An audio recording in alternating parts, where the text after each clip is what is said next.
परिचय। The subtle art of not giving a fuck.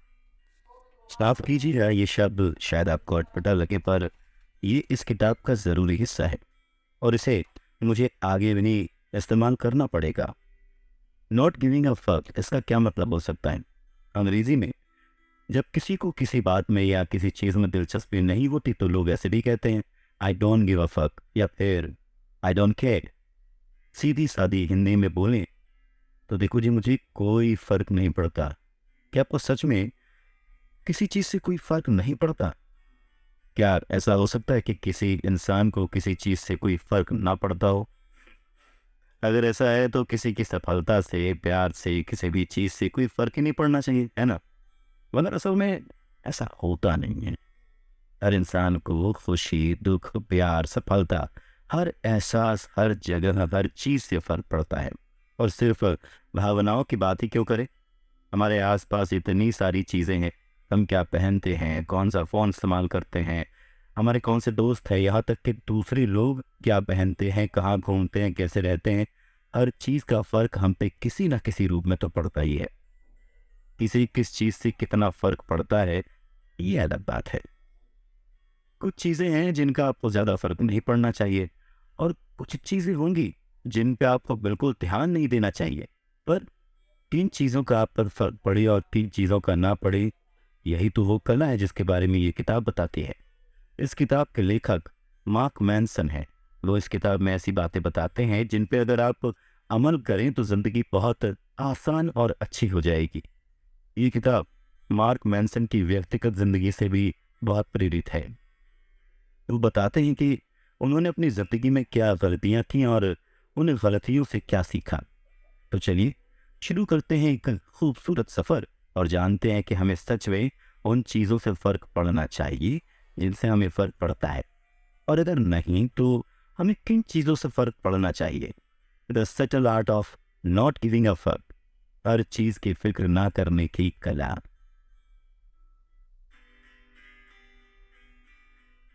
Episode 1, क्या सच में कोशिश नहीं करनी चाहिए? ये इस किताब का पहला चैप्टर है जिसका शीर्षक है डोंट ट्राई, मतलब कोशिश भी मत करो। ये बहुत ही अब कश्मकश वाला शीर्षक है ना? हमेशा से कहा जाता है कि कोशिश करने वालों की हार नहीं होती, कोशिश करते रहो। पर अगर कोई कहे कि कोशिश ही मत करो, तो ये हमारी आज तक की धारणाओं को गलत साबित करता है। इस किताब के और पन्ने पलटे जाएं तो पता चलता है कि इस संदर्भ में ये डोंट ट्राई कहा गया है। इसका मतलब ये नहीं है कि आप किसी भी चीज़ की कोशिश ना करें। इसका मतलब ये है कि आप कुछ और या फिर किसी और के जैसा बनने की कोशिश ना करें। हम सभी एक दूसरे से अलग होते हैं और हर इंसान में कुछ खूबियाँ और कुछ खामियां भी होती हैं। पर सच ये भी है कि ज़्यादातर लोग दूसरे की तरह बनना चाहते हैं। जैसे आप कहें कि मुझे इलॉन मस्क जैसे बिजनेस टाइकून बनना है, मुझे फलाने फिल्म स्टार जैसा बनना है, उतनी ही ऊंचाई पर पहुंचना है, वगैरह वगैरह। आप चाहे भी तो उनकी तरह नहीं बन सकते। क्यों? क्योंकि वो इंसान किन परिस्थितियों से गुजरा है, उसके क्या संघर्ष रहे हैं, उसने अपनी खूबियों का कैसे फ़ायदा उठाया है या फिर अपनी गलतियों से क्या सीखा है, और भी बहुत सारी चीज़ें होंगी जो उस इंसान को अपने मकाम तक ले गई होंगी। आपका काम करने का तरीका, परिस्थितियाँ सब अलग होंगी। आप भी अलग हैं, आपकी खामियां भी अलग हैं। ऐसा ना हो कि उस मकाम तक पहुंचने के उत्साह में आप अपनी खूबियां ही भूल जाए या फिर अपनी खामियों को नज़रअंदाज करते रहें। देखिए, महत्वाकांक्षी होना अच्छी बात है, लेकिन एक रोल मॉडल पकड़ के उसके जैसा बनने की इच्छा रखने के बजाय अगर आप उससे प्रेरणा लेंगे, उससे कुछ अच्छी बातें सीख कर आगे बढ़ेंगे तो आप लंबे समय तक सफल रहेंगे। आप जैसे हैं वैसे आप अपने आप को स्वीकार करें। अपनी हार को मानना भी तो बड़ी बात है। कटु सत्य ये है कि आप हमेशा सफल नहीं हो सकते। कभी ना कभी आपको जीवन में हार का सामना करना ही पड़ेगा। अगर आप असफलताओं को स्वीकार नहीं करेंगे तो जीवन के बहुमूल्य ज्ञान से दूर रहेंगे। अपनी असफलताओं से हमें बहुत कुछ सीखने को तो मिलता ही है, लेकिन ये असफलताएं हमें आगे की कठिनाइयों से लड़ने के लिए और ताकत देती हैं। तभी तो आप आगे बढ़ सकते हैं। इसकी एक मिसाल है सचिन तेंदुलकर। जी हाँ, इंडिया के सबसे उम्दा क्रिकेट खिलाड़ियों में से एक मास्टर ब्लास्टर सचिन तेंदुलकर। सचिन तेंदुलकर कभी भी पढ़ाई में बहुत अच्छे नहीं थे। उनकी रुचि हमेशा से ही क्रिकेट में रही। वो 10वीं की परीक्षा में फेल भी हो गए, पर उन्होंने इस असफलता को अपने ऊपर हावी नहीं होने दिया। वो जानते थे कि वो पढ़ाई में अच्छे नहीं हैं, पर वो ये भी जानते थे कि वो क्रिकेट में बहुत अच्छे हैं। उन्होंने कभी किसी और के जैसा या कुछ और बनने की कोशिश ही नहीं की। उन्होंने अपना खुद का रास्ता चुना और एक से बढ़कर एक विश्व रिकॉर्ड बनाए। इसीलिए आज भी उनकी तुलना किसी से नहीं की जाती। उन्हें बस तो सचिन तेंदुलकर ही कहा जाता है।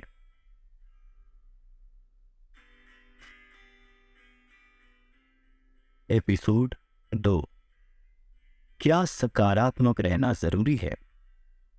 आजकल बहुत सारी सेल्फ हेल्प बुक्स या फिर कोचेस से आप तरह तरह की बातें सुनते होंगे, जैसे हमेशा सकारात्मक रहें, हमेशा खुश रहें, कैसे और स्मार्ट और प्रभावशाली बने, कैसे अमीर बने, वगैरह वगैरह।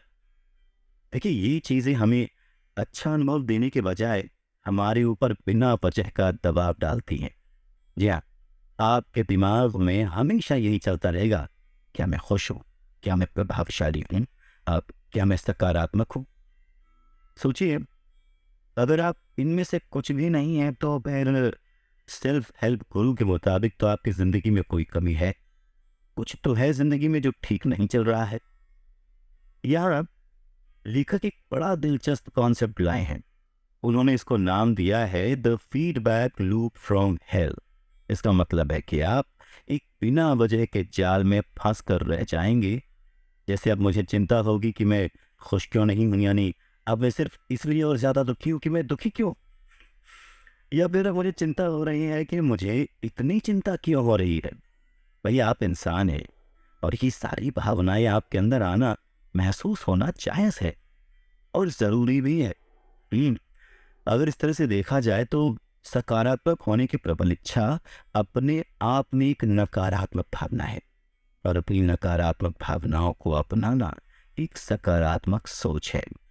अगर मैं कहूँ कि मुझे अपने दोस्त से बहुत ज़्यादा जलन ईर्ष्या हो रही है क्योंकि वो हमसे ज़्यादा सक्सेसफुल है, अब यहाँ मैं दो तरह से सोच सकता हूँ।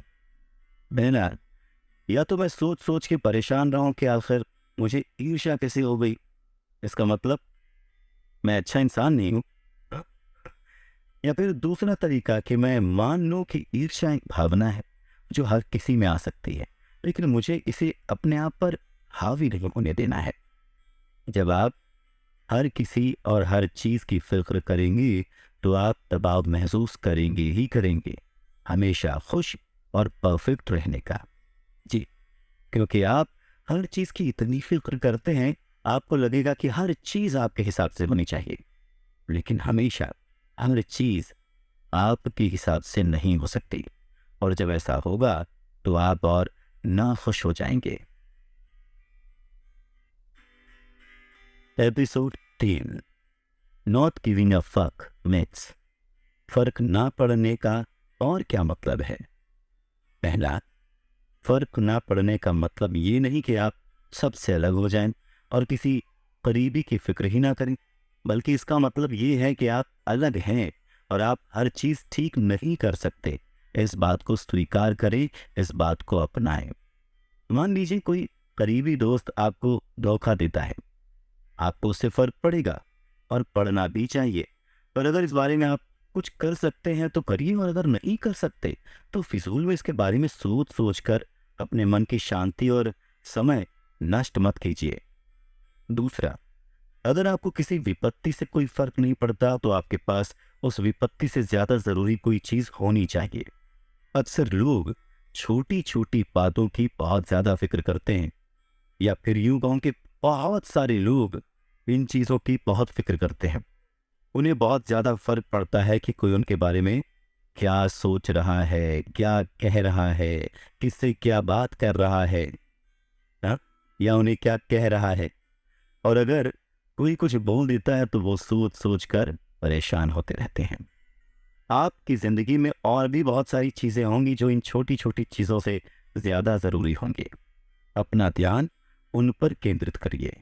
अगर आप ऐसा नहीं करेंगे तो आप बिना वजह की चिंता में अपना वक्त और ऊर्जा जाया करेंगे। तीसरा, हम अपने फर्क खुद चुनते हैं। हम जो भी चिंता या फिक्र करते हैं उसे हम खुद ही चुनते हैं। आप सोच के देखिए, कोई भी छोटा बच्चा होता है, वो उल्टा सीधा बोलता है, तूतला बोलता है पर रुकता नहीं है। वो ये नहीं सोचता कि लोग उस पर हंस रहे होंगे या लोग क्या सोच रहे होंगे। जैसे जैसे हम बड़े होते जाते हैं, ये सारी फक्र समाज हमारे ऊपर डालता जाता है। कब ये सामाजिक तौर तरीके दबाव बनने लगते हैं पता ही नहीं चलता। तो जो इंसान बचपन में बेखौफ होता है, बड़ा होकर वो खौफ में जीने लगता है। क्या होगा अगर मैं कम पैसे कमाऊंगा, लोग मेरा मजाक बनाएंगे। आप बचपन में जैसे बेखौफ थे, आप फिर से वैसे ही बच सकते हैं। कैसे? आपको किस चीज से फर्क पड़ना चाहिए, किस चीज से फर्क नहीं पड़ना चाहिए, इसका फैसला खुद करके। ये किताब कोई आध्यात्मिक ज्ञान नहीं देगी, पर आपको ये जरूर बताएगी कि कैसे अपने दुख से, नाकामी से ऊर्जा लें, पॉजिटिविटी लें और आगे बढ़ें। उसे सीखें कि क्यों हमें दर्द और तकलीफों से कभी भी दूर नहीं भागना चाहिए। Episode 4, happiness is a problem. खुशी एक परेशानी है। सच में? अच्छा, चलिए पहले समझते हैं कि खुशी असल में है क्या। एक छोटे से बच्चे के लिए लॉलीपॉप मिलना एक बहुत बड़ी खुशी है। एक गरीब आदमी को 100 रुपए से भी बहुत खुशी मिलेगी, और एक अमीर आदमी को 1 लाख से भी ज्यादा रुपए दे दो तो शायद उतनी खुशी ना मिले। सिर्फ पैसा ही खुशी नहीं है। एक कलाकार संगीत में, चित्रकारी में भी बहुत खुशी महसूस करेगा। यूं तो तपती गर्मी में बारिश की कुछ बूंदें भी बहुत खुशी देती हैं, और सर्दी में जो धूप की कुछ किरणें होती हैं वो भी बहुत खुशी देती हैं। तो खुश रहना कोई ज्ञान या कला नहीं है कि आप कुछ किताबें पढ़कर खुश रहना सीख जाएंगे ना। इसका कोई पैमाना ही नहीं है कि अगर मुझे इतना पैसा मिल गया तो मैं खुश रहूंगा, या फिर अगर मैं इस इंसान के जैसा बन जाऊंगा तो मैं खुश रहूंगा। जो भी पीड़ा या दर्द होता है वो हमारी जिंदगी का अहम हिस्सा है, और ये कभी अलग नहीं हो सकता। जब एक छोटा बच्चा गैस स्टोव के पास जाता है तो उसे छूता जरूर है। अगर गर्म नहीं है तो कोई बात नहीं, वो दोबारा उस गैस स्टोव को छूने की कोशिश करेगा, जरूर करेगा, क्योंकि कितना भी कोई कहने पर उसे लगता है कि गैस स्टोव छूने से उसे कुछ नहीं होगा। पर जब वो गर्म स्टोव छू लेगा तब उसे उस दर्द का एहसास होगा, और तभी वो समझ पाएगा कि उसके पास नहीं जाना चाहिए। ये छोटा सा एग्जाम्पल हमें प्रेरित करता है कि हमें कुछ नया करना चाहिए। हमारे दर्द से हमें प्रेरणा मिलती है कुछ बदलाव लाने की, कुछ अलग करने की। जब उस छोटे बच्चे को पता चला कि गैस स्टोव को छूने से हाथ जल सकता है, तभी तो वो तरीके ढूंढेगा कि बिना आग के खाना कैसे तैयार किया जाए। हमारे दिमाग का जो नर्वस सिस्टम है वो एक फीडबैक लूप है। वो हमें बताता रहता है कि हम कब गलत हैं। जैसे अगर आप देख कर नहीं चल रहे हैं तो आपके पैर पर चोट लग सकती है। ये तरीका है हमारी नर्वस सिस्टम का हमें सजा देने का। आपने अपने दायरे से बहुत कुछ किया है और अब आपको भुगतना पड़ेगा। इसमें अच्छी बात यह है कि आगे से आप और ध्यान रखेंगे उस काम को करते वक्त, है ना। दर्द हमें बहुत सारी चीजें सिखाता है। अभी बच्चा जब चलना सीखता है तो वो बार बार गिरता है और फिर उठ जाता है और फिर चलता है। तो उस दर्द से वो डरता नहीं है, भागता नहीं है, बल्कि उस दर्द को एक लर्निंग की तरह लेकर फिर उठ खड़ा होता है। बार बार गिर कर संभलता है और ये समझता है कि शायद पकड़ कर चलूं तो शायद ना गिरो, और शायद इस जगह जाना खतरनाक है। वो ये सब चीजें अपने दर्द से सीखता है, अपने गिरने से सीखता है, और फिर एक दिन वो दौड़ने भी लगता है।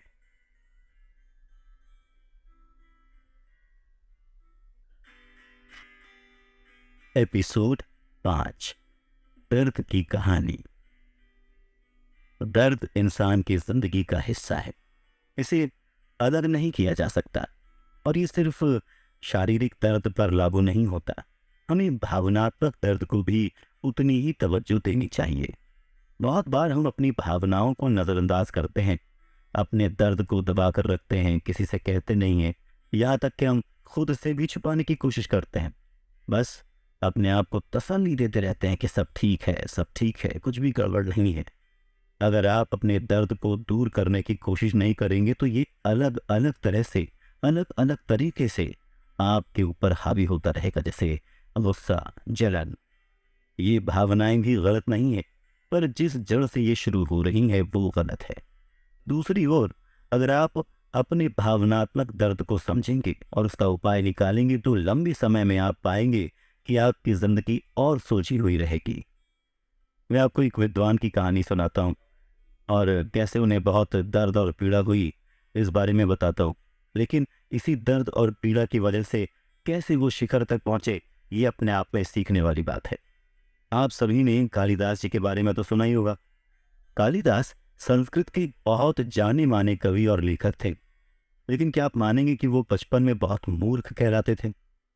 एक बार तो वो जिस डाल पर बैठे थे उसी को काट रहे थे। उनके लिए वक्त ने तब एक मोड़ लिया जब उनकी शादी हुई। उनकी पत्नी उनको बहुत विद्वान समझती थी, लेकिन जब उसे पता चला कि वो इतने बड़े मूर्ख हैं तो उसने कालिदास को बहुत धिक्कारा, उनका बहुत तिरस्कार किया और उन्हें छोड़ दिया। इस बात का कालिदास को बहुत बुरा लगा और उन्होंने बहुत मेहनत की और इतने बड़े विद्वान बन गए। कुछ करने की जिद उन्हें इस भावनात्मक दर्द और तिरस्कार से मिली जो उन्हें उनकी पत्नी ने दिया था। अगर कालिदास इस दर्द को नजरअंदाज करके अपनी जिंदगी को बिताते रहते तो वो कभी भी इतने बड़े विद्वान नहीं बन पाते, बल्कि उन्हें पूरी जिंदगी तिरस्कार ही झेलना पड़ता। इसीलिए दर्द होना भी जरूरी है और उसको मान करके उसके उपाय करना भी जरूरी है।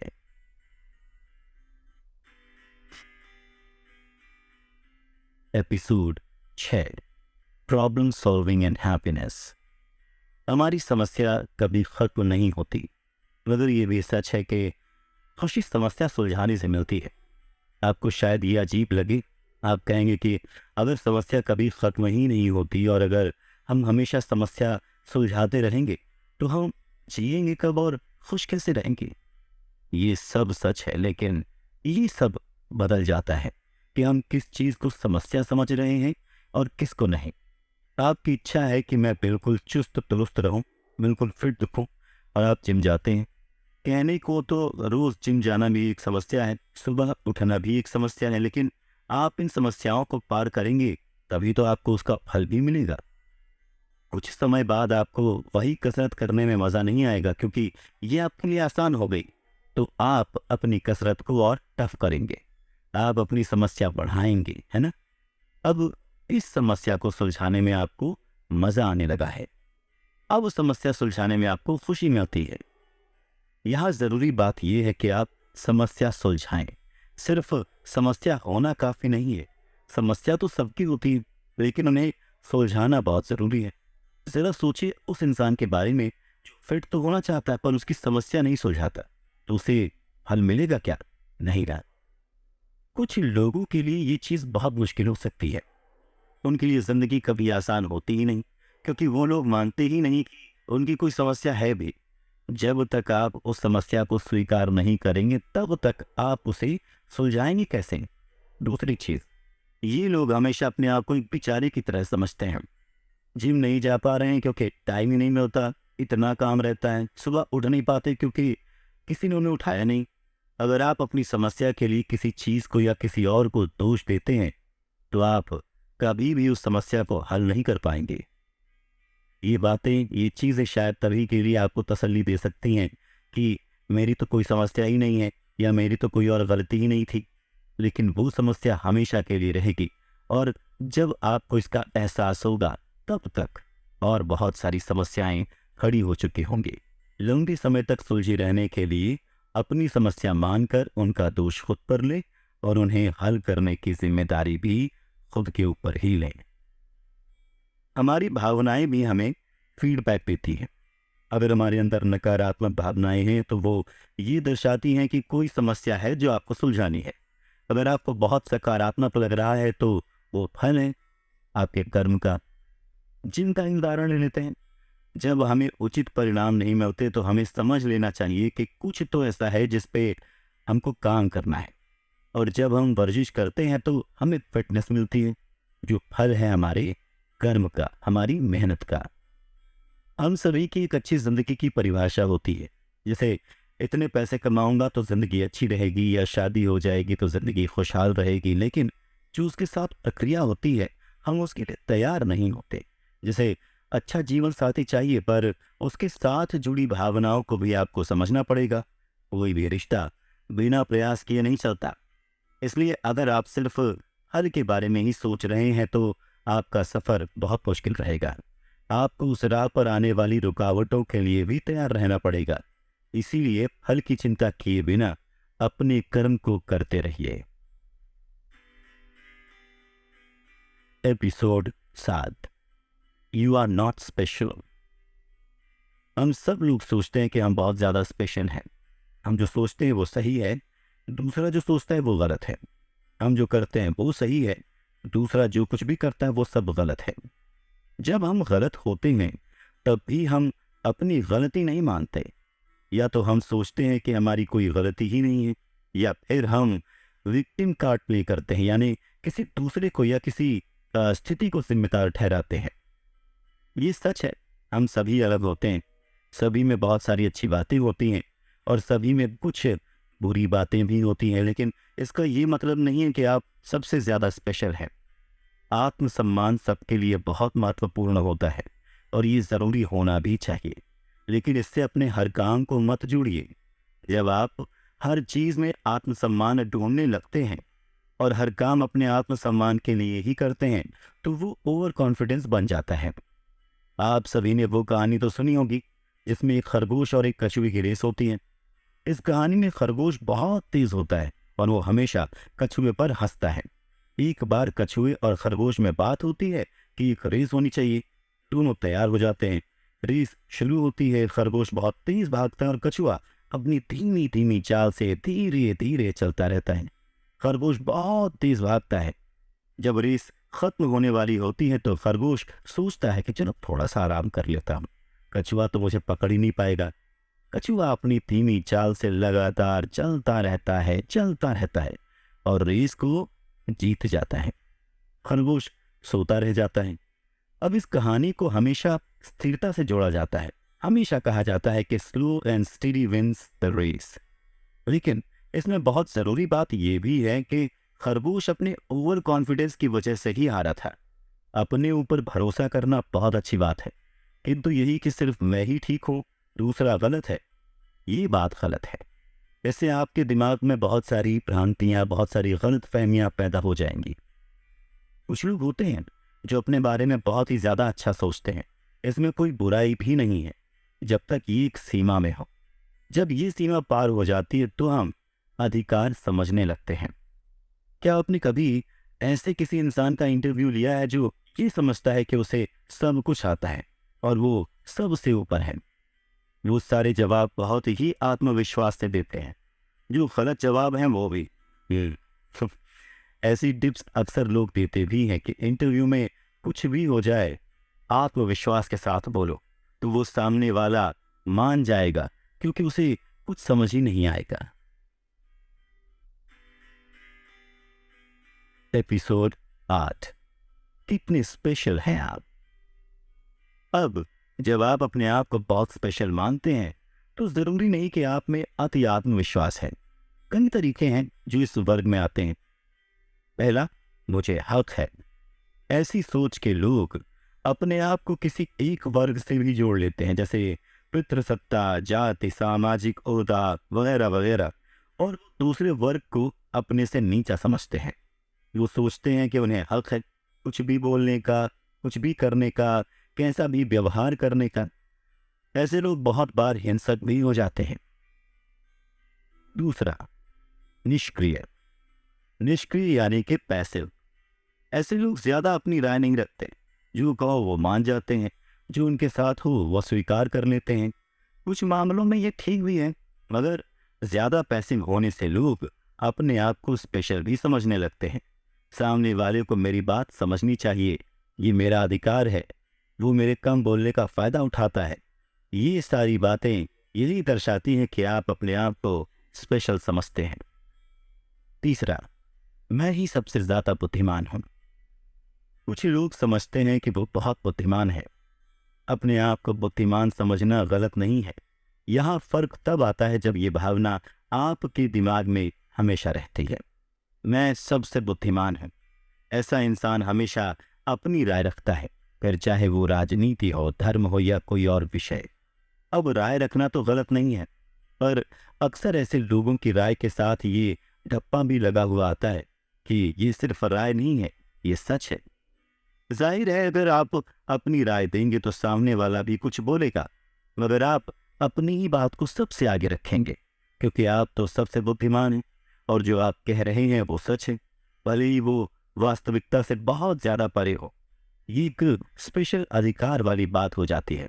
ऐसी सोच हमारे लिए हानिकारक होती है, क्योंकि जो अच्छी बात या विचार हमारे सामने रखे जाते हैं, हम उनके लिए दरवाजे बंद कर लेते हैं, उन्हें अपने दिल और दिमाग से कोसों दूर रखते हैं। ये जो स्पेशल या आधिकारिक सोच है, इस सब से हमें क्या नुकसान हो सकता है, आइए वो देखते हैं। पहला, इससे हम कभी सीख नहीं पाते। जब हम सोचते हैं कि हम ही स्पेशल हैं तो हम अपने आप को सबसे ऊपर ही मानते हैं। दूसरों की राय, दूसरों से कुछ सीखना, अपने आसपास से कुछ सीखना, ये सारी चीज़ों के लिए हम दरवाजे बंद करके रखते हैं। दूसरा, हम अपने बारे में गलत सोचते हैं। सबसे पहली धारणा तो हमारी यही गलत हो जाती है कि हम अपने आप को सबसे स्पेशल समझ रहे होते हैं, और अगर कोई हमें बताना भी चाहे कि हम स्पेशल नहीं हैं तो भी हम ये नहीं मानते। ऐसे में हम अपनी गलतियां कभी नहीं मानते, तो उनसे सीखना और उन्हें सुधारना तो बहुत दूर की बात है। तीसरा, हम समझते हैं हम सब कुछ है। आधिकारिक सोच वाले लोग समझते हैं कि वो ही सब कुछ है, अपने आप में हर चीज में सक्षम है। कुछ हद तक होना भी चाहिए, पर सच तो ये है कि कोई भी इंसान पूरी तरह सब कुछ करने में सक्षम नहीं है। हर काम में समाज, हमारे आसपास का पर्यावरण, हमारे आसपास के लोग, सारे कारण मिलाकर ही हम कोई काम कर पाते हैं। सोचिए, अगर आप घर से बैठे बैठे लैपटॉप पर काम करते हैं तो अपने सहकर्मियों के अलावा आपके इंटरनेट प्रोवाइडर, आपका परिवार, हर किसी का आपके काम में उतना ही हाथ है। चौथा, हम चीज़ों पे, लोगों पे अपना अधिकार समझते हैं। हम सोचते हैं कि इस इंसान को मैं कुछ भी बोल सकता हूँ, इसके साथ मैं कुछ भी कर सकता हूँ। पर सच तो ये है कि आप उस इंसान के बगैर कुछ भी नहीं कर सकते। वो चुप है, इसका मतलब ये नहीं कि आपसे कमतर है। जब वो बोलेगा तब आपको पता चलेगा कि आप कितने कमज़ोर हैं। ऐसी ही चीज़ों का मोह नहीं करना चाहिए। चीज़ों का कभी घमंड नहीं करना चाहिए। ये आज है, कल शायद ना हो। आप ये सोचिए कि आप इनसे इतने अटैच्ड तो महसूस नहीं करते कि इनके बिना आपका कोई वजूद ही ना रहे। पांचवा, हम हमेशा डर के रहते हैं। जब कोई बुद्धिमान व्यक्ति सामने वालों की बात नहीं सुनना चाहता तो उसे ये डर भी होता है कि कहीं वो गलत साबित ना हो जाए। जब कोई अपने आप को सबसे ऊपर मानता है तो उसे ये भी डर होता है कि सबको पता चल जाएगा कि उसमें असल में उतनी ताकत है ही नहीं या उतनी समझ है ही नहीं। जब कोई अपनी बात बताए बिना चाहता है कि सामने वाला उसे खुद समझकर स्पेशल व्यवहार करे, तो वो डरता है कि वो अपनी बात कभी बता ही नहीं पाएगा, कभी समझा ही नहीं पाएगा। छठा, आप सोचते हैं कि हम हमेशा लोगों का शिकार बन जाते हैं। ऐसे व्यक्ति सोचते हैं कि उन्हें हमेशा शिकार बनाया जा रहा है। उन्हें लोग अपनी बातें नहीं बताते, उनके बजाय दूसरों को चलते हैं। उन्हें कोई समझना नहीं चाहता। बल्कि सच तो ये है कि जब तक आप अपनी बात नहीं बताएंगे कोई समझ नहीं पाएगा, क्योंकि वो इंसान है, कोई टेलीपैथी मशीन तो है नहीं। जब तक आप अपनी नेगेटिव बातें स्वीकार नहीं करेंगे, आप अपने आप को भी पूरी तरह से स्वीकार नहीं कर पाएंगे। आजकल सोशल मीडिया, टीवी, हर जगह ये दर्शाया जाता है कि ओवर कॉन्फिडेंस अच्छी चीज़ है। लोगों में ओढ़ लगी हुई है और कूल और कॉन्फिडेंट दिखाने की। लोगों को सोशल मीडिया से ही प्रेरणा मिलती है, बल्कि ये प्रेरणा आपको आपके अंदर से आनी चाहिए। असल में वही लोग हिम्मत वाले होते हैं जो अपने आप को स्वीकार करते हैं, अपनी खूबियों को भी और अपनी खामियों को भी स्वीकार करते हैं। वो अपने आप को सबसे ऊपर नहीं समझते, वो सामने वाले की बात सुनते हैं और समझते हैं। वो ये भी मानते हैं कि उनसे गलती हो सकती है, इसीलिए वो अपनी गलती सुधार करके अपनी ताकत को और बढ़ाते हैं। Episode 9, exceptionalism. मैं विशिष्ट हूँ, मैं सब कुछ कर सकता हूँ, मैं तो ये चुटकियों में करके रख दूंगा। ये सच है कि इंसान चाहे तो कुछ भी कर सकता है, मगर एक ही इंसान हर चीज में माहिर हो जाए, ये संभव नहीं है। बहुत से लोग ऐसी कोशिश में लगे रहते हैं कि उन्हें हर चीज में माहिर होना चाहिए, मेरा हर काम परफेक्ट होना चाहिए। इस सब को पाने की जद्दोजहद में हम इतने खो जाते हैं कि अपनी शारीरिक और मानसिक स्थिति को अनदेखा कर देते हैं, अपने शारीरिक और मानसिक स्वास्थ्य को हानि पहुंचाते हैं। एक्सेप्शनलिज्म की एक कहानी सुनाता हूँ आपको। एक लड़का था, वो पढ़ने में बहुत ही अच्छा था। सभी लोग उससे कहते थे कि वो कोई भी एग्ज़ाम पास कर सकता है। उसका इंजीनियरिंग में सबसे बड़े कॉलेज में दाखिला हो गया। अब उस लड़के को भी अपने ऊपर बहुत ज़्यादा आत्मविश्वास था। उसके हिसाब से वो कुछ भी कर सकता था। फिजिक्स में उसकी खास रुचि थी। उसे कहीं से भी कोई भी सवाल मिल जाए, वो सब कुछ हल कर देता था। जब वो इंडिया के सबसे प्रतिष्ठित इंस्टीट्यूट के एग्जाम में बैठा, तो वो दूसरे ही सवाल पर अटक गया, और वो सवाल फिजिक्स का ही था। उसे बहुत बेचैनी हुई कि आज तक उसके सामने ऐसा कोई सवाल आया ही नहीं जो वो लड़का हल न कर पाए। आज उसे ऐसा सवाल दिखा जो उसे समझ ही नहीं आ रहा है। वो बहुत देर तक उस सवाल में लगा रहा। काफी देर के बाद उसने वो सवाल हल भी कर लिया, और वो सवाल हल करते ही उसके चेहरे पर एक अलग ही कॉन्फिडेंस नजर आया। और जब उसका ध्यान उसकी घड़ी की तरफ गया, तो उसे एहसास हुआ कि उसने एक ही सवाल पर पूरा 1 घंटा लगा दिया था। वो घबरा गया। फिर उसने पूरा पेपर करने की कोशिश की, मगर कर नहीं पाया। जब परिणाम आया तो उसका सिलेक्शन ही नहीं हुआ। वो लड़का जिसे कहा जाता था कि फर्स्ट रैंक लाएगा, उसका सिलेक्शन तक नहीं हुआ। ये कहानी सिर्फ उस एक लड़के की नहीं है, ये कहानी उस जैसे बहुत से लोगों की है जो अपने आप को एक्सेप्शनल मानते हैं, और जब कुछ नहीं होता तो वो झेल नहीं पाते और उस जाल में फंस जाते हैं। Episode 10, the greatness saga. बहुत सारी किताबों में आप पढ़ेंगे कि हर इंसान कुछ भी कर सकता है। ये सच भी है, मगर क्या आप वो पाकर खुश रहेंगे जो दूसरे लोग पाने की होड़ में लगे हुए हैं? क्या आप उस सफर में जाने वाली आ, क्या आप उस सफर में आने वाली कठिनाइयों के लिए तैयार हैं? क्या आप उन कठिनाइयों के बाद भी मंजिल तक पहुंचने वाले सफर का लुत्फ उठा पाएंगे? इन सब का जो जवाब होगा, बस वही आपका सच है। सब ग्रेट बनना चाहते हैं, सब अलग बनना चाहते हैं, कोई भी आम जिंदगी नहीं जीना चाहता। कुछ लोग इसे अपने कर्मों से पाते हैं, तो कुछ लोग इसे पाने के लिए दिखावा करते हैं, अपने आप को अलग दिखाते हैं।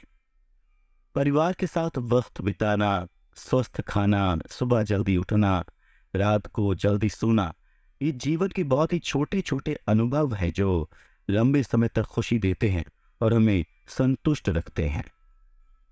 आपने सुना होगा, पुराने लोग खूब शारीरिक मेहनत किया करते थे। उनके पास कोई सुविधाएं नहीं हुआ करती थी, मगर वो अपनी आम जिंदगी में ही खुश थे। उन्हें अपने आप को बड़ा दिखाने के लिए किसी भी दिखावे की जरूरत नहीं थी। Episode 11, the value of suffering. The value of sufferings. आपके हिसाब से सफरिंग क्या है? दर्द, पीड़ा, ऐसी कोई भावना जिससे आपको असहज महसूस हो। शायद इतना कि आप सोचें कि ऐसा आपके साथ ही क्यों हुआ, या फिर आपके साथ ही क्यों होता है। लेखक कहते हैं कि हम अपनी पीड़ा या दर्द खुद चुनते हैं। हमारी ज़िंदगी में बहुत सारी मुश्किलें आती हैं, कुछ बहुत बड़ी भी होती हैं, पर उनका दर्द हमेशा रहता है। आपकी ज़िंदगी में बहुत सी ऐसी स्थितियां भी आएंगी जिन पे आपका कोई नियंत्रण नहीं होगा। अगर किसी का एक्सीडेंट हो जाता है तो क्या उस इंसान की गलती है? अगर आपके किसी करीबी का एक्सीडेंट हो जाता है तो आपकी गलती है। ऐसे ही और भी परिस्थितियां हो सकती हैं जिन पर आपका कोई नियंत्रण, कोई कंट्रोल नहीं होगा। अब आप कहेंगे कि इसमें मेरी गलती कैसे हुई? ये मैंने तो किया नहीं, फिर मुझे क्यों सज़ा मिल रही है? और इसे मेरी जिम्मेदारी कैसे माना जा सकता है? ये बिल्कुल सच हो सकता है कि आपकी कोई गलती ना हो, मगर आपके दर्द और पीड़ा की जिम्मेदारी हमेशा आपकी ही होती है। शायद आप परिस्थितियां नहीं बदल सकते, लेकिन आप अपने दर्द से बाहर आना चाहते हैं या फिर अपने आप को और दूसरों को कोसते रहना चाहते हैं, ये फैसला भी आपको ही करना पड़ेगा। आपने अब्राहम लिंकन का नाम तो सुना ही होगा ना?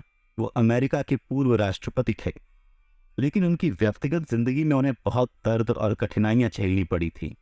वो एक बहुत ही गरीब परिवार से थे। छोटी उम्र से ही वो छोटे मोटे काम करके अपना पेट पालते थे। उनके पिता एक किसान थे, लेकिन उनके पिता ने भी किसी कारणवश अपनी सारी जमीन खो दी। अब्राहम ने अपनी पढ़ाई खुद ही पढ़कर की, जिसे अंग्रेजी में सेल्फ एजुकेटेड कहते हैं। जब वो 11 साल के थे तब उनकी माँ का देहांत हो गया और 10 साल बाद उनकी बहन चल बसी। इन सब ने उनको बुरी तरह से तोड़ कर रख दिया था। बाद में वो बहुत सारे स्टेट इलेक्शंस में खड़े हुए, लेकिन हमेशा हार ही मिली। उन्होंने अपने बिजनेस भी शुरू किए, मगर वहां पर भी काम बन नहीं पाया। अब्राहम लिंकन के बारे में पढ़कर, सुनकर ऐसा लगता है कि इतनी मुश्किलें, इतनी पीड़ा, इतना दर्द, सब कुछ एक ही इंसान को कैसे मिल सकता है? इतनी तकलीफों के बाद वो इंसान जिंदगी में कुछ कैसे कर पाएगा? उस दर्द से बाहर कैसे निकलेगा? लेकिन अब्राहम लिंकन सिर्फ इस दर्द से बाहर ही नहीं निकले, बल्कि उन्होंने अपने सपनों को भी साकार किया। वो अमेरिका के राष्ट्रपति बने और आज भी सबसे अच्छे लीडर्स में से एक माने जाते हैं। उन्होंने अपनी पीड़ा की जिम्मेदारी ली, लगातार मेहनत की और कुछ कर दिखाया। हम अपनी जिंदगी का बड़ा हिस्सा विक्टिम कार्ड इस्तेमाल करके परिस्थितियों को दोष देते रहते हैं। हम दुखी होते रहते हैं, लेकिन अगर आप इस पीड़ा से बाहर निकलेंगे तो जान पाएंगे कि जिंदगी सच में बहुत खूबसूरत है। कितना कुछ है जिंदगी में करने के लिए। या तो आप इस जिंदगी को कोसते रहें या उठ करके अपने सपने पूरे करें। ये फैसला आपको करना है। यहाँ ध्यान देने वाली बात यह भी है कि आपकी जिंदगी में ऐसा कुछ होना भी चाहिए जिसके लिए आप अपनी इस सफरिंग से निकल पाए। या फिर चाहे वो नई चीज सीखना, कोई नया काम करना, कोई नई आदत डेवलप करना, कुछ भी हो सकता है। या फिर ऐसा कुछ जिसमें आपको पहले से ही दिलचस्पी हो। आपको उस चीज से ऊर्जा मिलनी चाहिए। अगर आपको ऊर्जा मिलेगी तो आप जरूर वो काम करेंगे और धीरे धीरे अपनी पीड़ा को भूल जाएंगे।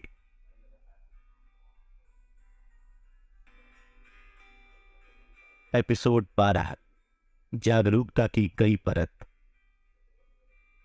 लेखक इसे सिर्फ अवेयरनेस अनियन भी कहते हैं। उनका कहना है कि जैसे कि अनियन यानी जो प्याज है उसमें बहुत सारी परतें होती हैं, वैसे ही हमारे अंदर भी बहुत सारी परतें होती हैं। हम अपने आप को जितना जानते जाते हैं उतनी ही परतें हम खोलते जाते हैं। ये कहना बहुत आसान है कि मैं अपने आप को सबसे अच्छी तरह से जानता हूँ, मुझे सब कुछ पता है। मगर ये हर इंसान के लिए सच है कि हम सभी में कुछ ऐसी बातें होती हैं जो हम अपने बारे में ही नहीं जानते, और हमें लगता है कि हम दूसरों के बारे में सब कुछ जानते हैं। ऐसा बहुत बार होगा कि आप दुखी हो जाते हैं, लेकिन आप खुद से ये मानना ही नहीं चाहते और एक बार चिड़चिड़े रहते हैं और अपने करीबी लोगों से भी ठीक से बात नहीं करते।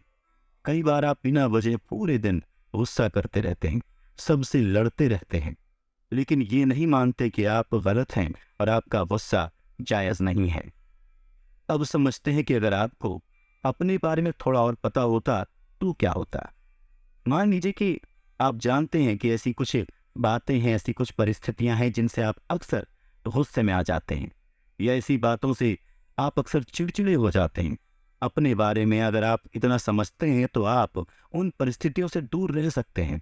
अगर इन परिस्थितियों से दूर नहीं रह पा रहे तो आप उसके बाद के परिणाम जैसे गुस्सा होना, उदास होना, उन पर नियंत्रण रख सकते हैं।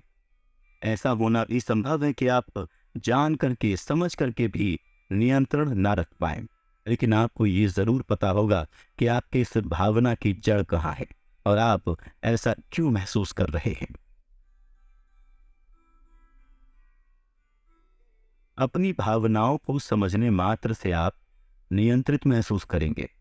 आपको ऐसा नहीं लगेगा कि मैं सब पर गुस्सा कर रहा हूँ या मैं क्यों उदास हो रहा हूँ। आप उसकी वजह जानते हैं। आप जानते हैं कि कल सब ठीक हो जाएगा। आप अपने करीबी लोगों को समझा सकते हैं कि आपने उनसे दुर्व्यवहार क्यों किया। अब ये सब कहना एक बात है कि अपने बारे में समझो और अपने सारे भावों को समझ जाओ, ये करना उससे कहीं ज़्यादा मुश्किल है। इसके लिए आपको अपने आप से सवाल करते रहना पड़ेगा। बार बार अपने आप से पूछते रहना पड़ेगा, क्यों? क्यों आपको गुस्सा आ रहा है? क्यों? क्या ऑफिस में ऐसा कुछ हुआ है? क्या घर पर सब ठीक है? क्या किसी दोस्त से अनबन हो गई है? क्या आपका आज का लक्ष्य पूरा नहीं हो पाया है? क्या आपकी दिनचर्या में कुछ अलग हुआ है? जब जवाब मिल जाए तो फिर से पूछें, क्यों? आपकी आज की दिनचर्या में क्या अलग था? क्या आपने एक्सरसाइज की या नहीं की? शायद इसलिए दिन बुरा गया हो। आखिर क्यों? एक्सरसाइज से आप दिन भर चुस्त महसूस करते हैं, तो आप समझ पाएंगे कि एक्सरसाइज आपके लिए कितनी ज़रूरी है। ये तकनीक बड़े ऑफिस में भी इस्तेमाल होती है। इसे कहा जाता है 5 वाई टेक्निक्स। इसे प्रॉब्लम की जड़ तक पहुंचने के लिए इस्तेमाल करते हैं। हम भी यहाँ वही कर रहे हैं। अपने आप से सवाल कर रहे हैं, अपनी भावनाओं की जड़ तक पहुंचने के लिए। इससे हम अपने आप के बारे में भी और समझ पाएंगे। इससे एक बहुत बड़ा फायदा होगा। जब आपको अपने जीवन की प्रॉब्लम्स के बारे में पता चलेगा तो आप जिम्मेदारी लेना शुरू करेंगे और उन्हें सुलझाना भी शुरू करेंगे। उनसे दूर नहीं भागेंगे। एक ज़रूरी बात यह भी है कि हम किसी चीज़ को किस पैमाने से नाप रहे हैं, वो भी समझना ज़रूरी है। आपकी भावनाएं कोई वज़न नहीं है जिसे किलो में तोला जा सके। ये भावनाएं सबके लिए अलग होती हैं। जब आप कहते हैं कि आपके करीबी आपसे उतना प्यार नहीं करते जितना आप करते हैं, तो ये सिर्फ एक तरफा फैसला हुआ। सामने वाले के लिए प्यार की परिभाषा बिल्कुल अलग हो सकती है। उनका प्यार जताने का तरीका भी अलग हो सकता है। इसलिए आप अपने रिश्तों में क्या भावनाएं महसूस करते हैं, उन पर सवाल करना भी उतना ही जरूरी है। एपिसोड 13, क्या है हमारी मान्यताएं। मैंने पहले भी आपको बताया था कि प्रॉब्लम्स सबकी जिंदगी में होती हैं, मगर हमारी मूल मान्यताएं हैं वो कुछ प्रॉब्लम्स ऐसे भी खड़ी कर सकती हैं जिनसे बाहर निकलना मुश्किल है। ये वो मान्यताएं हैं जिनके पीछे हम पूरी जिंदगी भागते रहेंगे, लेकिन कभी उन्हें पा नहीं सकेंगे। एक हिंदी फिल्म का डायलॉग है, बस एंजॉइंग लाइफ, और ऑप्शन ही क्या है। जिंदगी एंजॉय करने में, मजे करने में कोई दिक्कत नहीं, सबको करना भी चाहिए। लेकिन अगर आप इसे अपनी एक वैल्यू मानते हैं तो वो गलत है। ऐसे तो एक स्मोकर को स्मोक करने में बहुत मजा आता है, लेकिन ये मजा उसके लिए कब एडिक्शन बन जाता है ये पता ही नहीं चलता। आपकी जिंदगी की वैल्यू अगर सिर्फ इस बात पर निर्भर होती है कि आप कितने मजे में हैं, तो आप कभी स्मोकिंग छोड़ने की सोचेंगे ही नहीं, और जब सोचेंगे तब तक बहुत देर हो चुकी होगी और आपको स्मोकिंग छोड़ने में काफी परेशानी भी महसूस होगी। दूसरी गलत मान्यता है भौतिक सफलता, यानी कि मटेरियल सक्सेस। ये चीज आपको हमेशा दुख देगी। कैसे? आप इस होड़ में लगे रहेंगे कि मेरे पास कितना सामान है। आपके पास धीरे धीरे सब आ भी जाएगा, अच्छे कपड़े, अच्छा घर, गाड़ी वगैरह वगैरह। फिर आपको लगेगा कि आपकी सफलता रुक गई है, इसलिए आप और सामान खरीदेंगे। अगर आपके दोस्त, आपके साथ काम करने वाले और अच्छा सामान खरीद रहे हैं तो आप उससे भी अच्छा और उससे भी महंगा खरीदेंगे। इस तरह से आप कभी पैसा बचा भी नहीं पाएंगे और अपनी भौतिक सफलता से कभी संतुष्ट भी नहीं रहेंगे। तीसरी गलत मान्यता है कि मैं हमेशा सही हूँ। आप सोचते हैं कि आप जो सोचते हैं वो ठीक है, आप जो कहते हैं वो ठीक है, आप जो करते हैं वो सही है। तो ये सोचिए कि सभी अपने आप को सही मानने लगेंगे तो कभी कोई किसी भी बात को सुनेगा नहीं।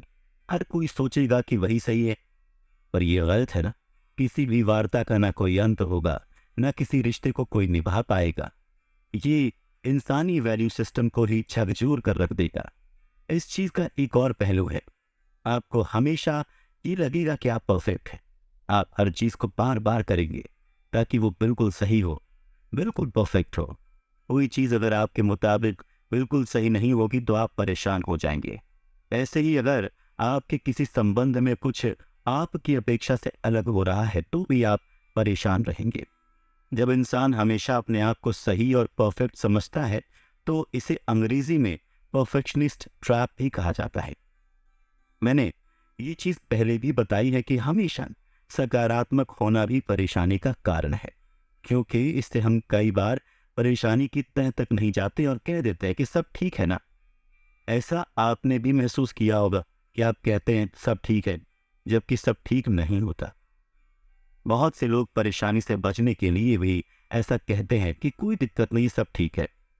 नकारात्मक विचार भी समझने चाहिए, मगर दिक्कत तो यही है कि अगर नकारात्मक भावनाएं सही ढंग से व्यक्त नहीं की तो ये उल्टा प्रभाव भी डाल सकती हैं। इसलिए उन्हें सोच समझ करके सही जगह सही वक्त पर व्यक्त करना जरूरी है। लंबे वक्त में जिंदगी में सुख दुख परेशानियां गलतियां सारी चीजें होती हैं। आप कितना भी रोक लें ये सारी दिक्कतें तो आएंगी। तो अगर आप सिर्फ मजे और सुख के पीछे भागेंगे तो जब दुख आएगा तो आप सह नहीं पाएंगे। आपकी जिंदगी में और ऐसी भावनाएं और वैल्यूज होंगी जिनको आप समझ भी नहीं पाएंगे कि वो अच्छी हैं या बुरी हैं। आइए समझते हैं कि अच्छी और बुरी वैल्यूज कैसे पहचानें। जो भी आपकी अच्छी वैल्यूज होती हैं वो हमेशा आपके नियंत्रण में रहती हैं। ये हमेशा व्यावहारिक होती हैं और असलियत पर भी निर्धारित होती हैं। ईमानदारी एक अच्छी वैल्यू है।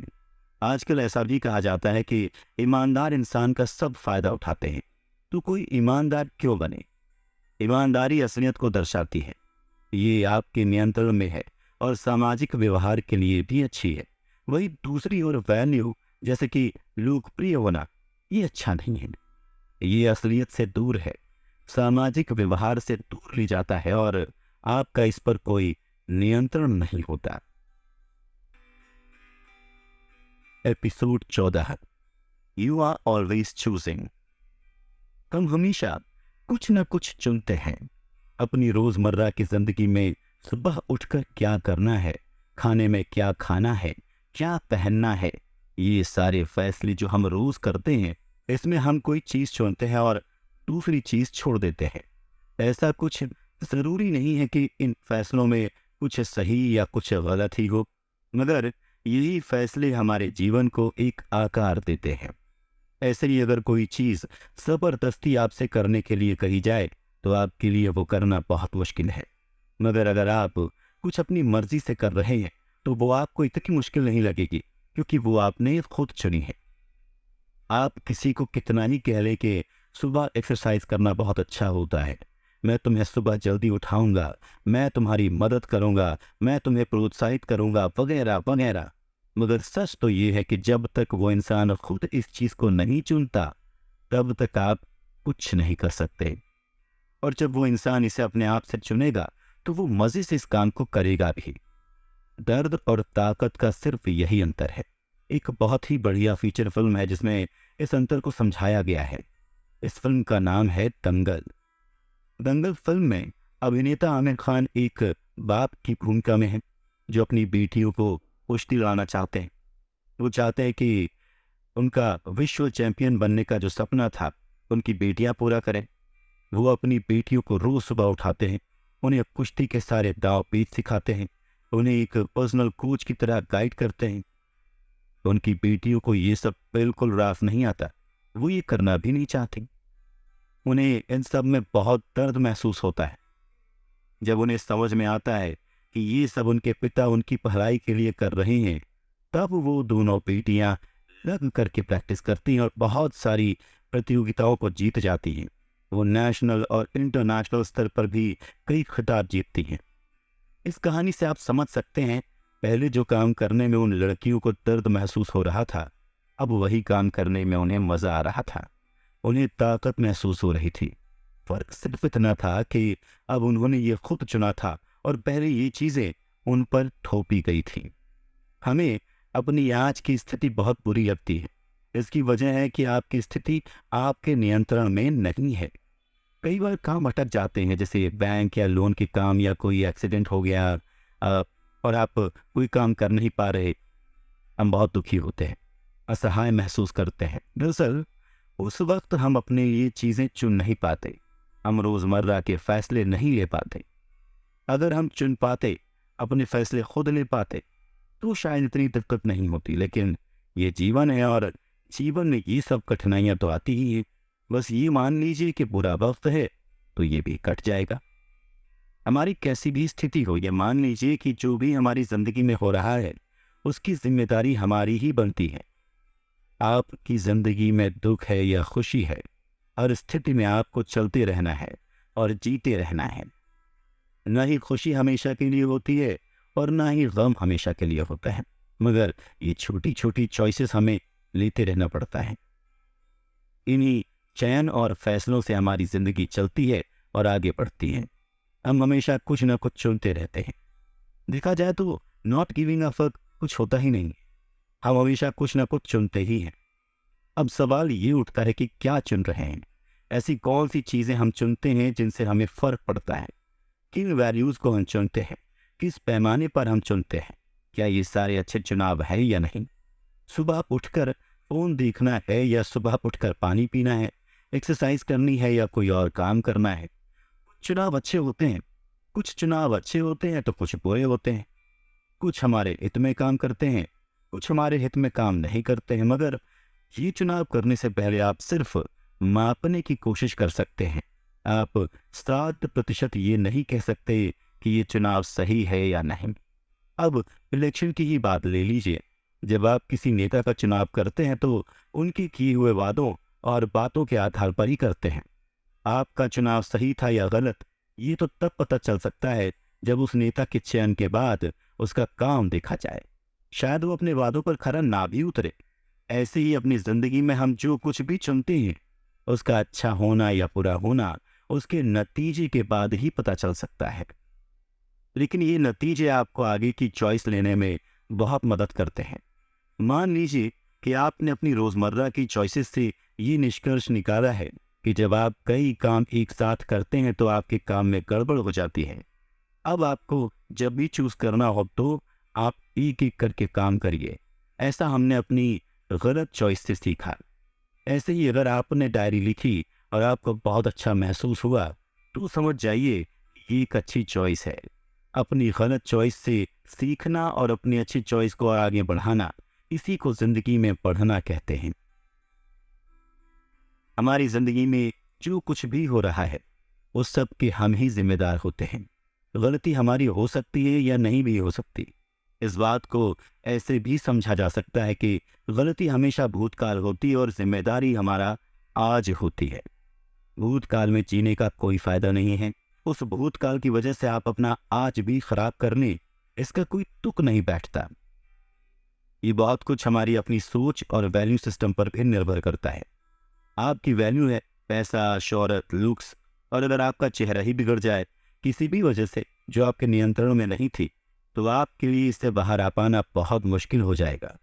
इसमें आपकी कोई गलती नहीं, लेकिन जिम्मेदारी आपकी ही बनती है और आप ही परिस्थिति को अपने अनुकूल कर सकते हैं। अपनी वैल्यू से लगातार सवाल भी करते रहिए ताकि आप सही वैल्यू चुनें और सही राह पर भी चलें।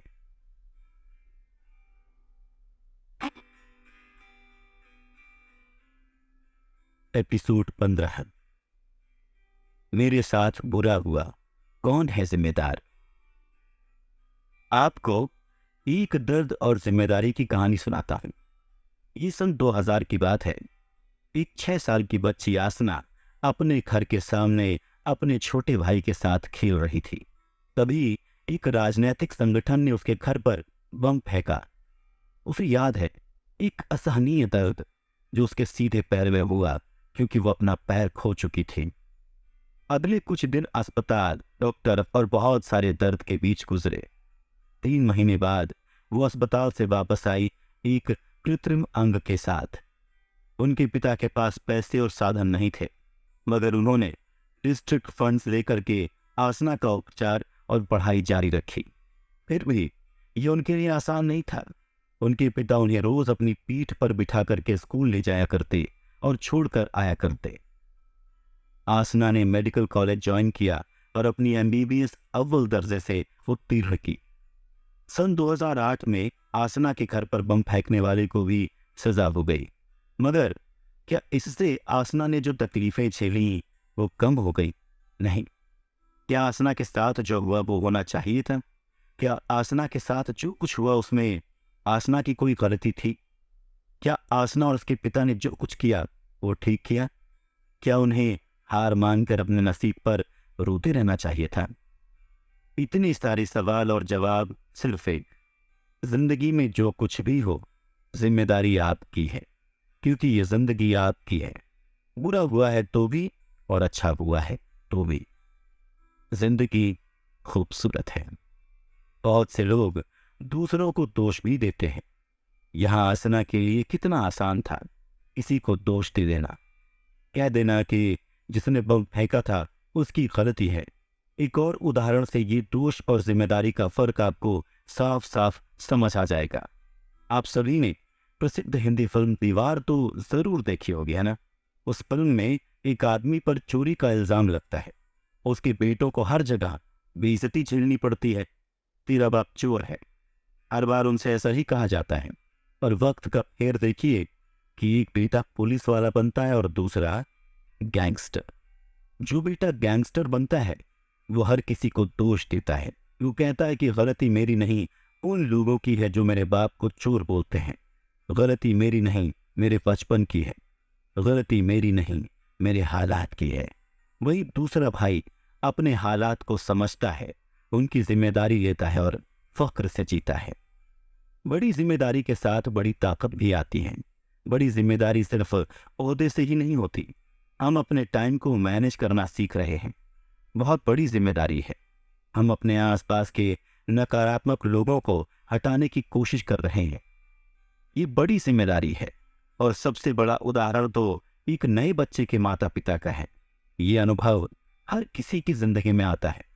छोटी सी जान को बड़ा करना, उसे अच्छी आदतें सिखाना, उससे भी ज्यादा जरूरी उससे अच्छी बातें सीखना, इससे बहुत ताकत मिलती है। आप इन अनुभवों से बहुत कुछ सीखते हैं और नई ताकत और ऊर्जा महसूस करते हैं। किसी त्रासदी से बाहर निकलना बहुत मुश्किल है, खास करके जब वो इतनी भयानक हो जो इस लड़की के साथ हुई। सन 2008 में तालिबान ने पाकिस्तान के एक छोटे से हिस्से पर कब्जा कर लिया और जैसा कि उन्हें पसंद था वैसा किया। कोई टीवी नहीं, कोई फिल्म नहीं, औरतें अकेले बाहर नहीं जा सकती, लड़कियां स्कूल नहीं जा सकती। दहशत का माहौल था। ऐसे में एक 11 साल की लड़की ने आवाज उठाई।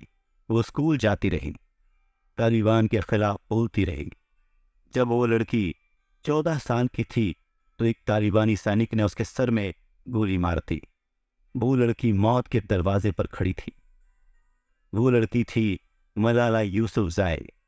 उसने आगे जाकर के एक बेस्ट सेलिंग किताब भी लिखी और बहुत सारे सम्मेलनों में भी बोला। इस त्रासदी से किसी का भी दिल दहल जाए, मगर इरादों की पक्की मलाला के साथ ऐसा नहीं हुआ। उसने हिम्मत नहीं हारी, जिम्मेदारी ली और आगे बढ़ी। अब बहुत से लोग कहेंगे कि कहना आसान है कि सही चीज चुनो और जिम्मेदारी लो, मगर हम आज भी इसी वक्त कुछ न कुछ चुन रहे हैं। हम हमेशा चुनते हैं। आपको ये किताब पूरी सुननी है या दोस्तों के साथ मौज मस्ती करनी है, पूरे दिन फोन देखना है या फिर कुछ और काम करना है, ये सभी फैसले हम रोज चुनते हैं।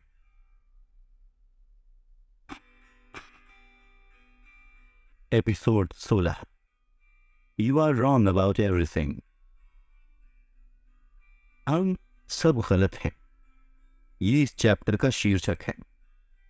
हम सभी सोचते हैं कि हम सही हैं, हर कदम पर, हर चीज में हम ऐसा नहीं मान सकते कि हम गलत हो सकते हैं। लेखक कहते हैं हम सब गलत हैं। जिंदगी हर मोड़ पर हमें बताती रहती है कि हम गलत हैं, गलत थे। सच तो ये है कि आपसे कोई कितना भी कुछ भी कह ले, जब तक आप उस चीज को खुद करके नहीं देखते तब तक आपको विश्वास नहीं होता कि ऐसा हो सकता है। या आप चाह कर भी पूरी तरह से उस पर अमल नहीं कर पाएंगे। अपने खुद के अनुभवों से सीखना एक अलग बात है।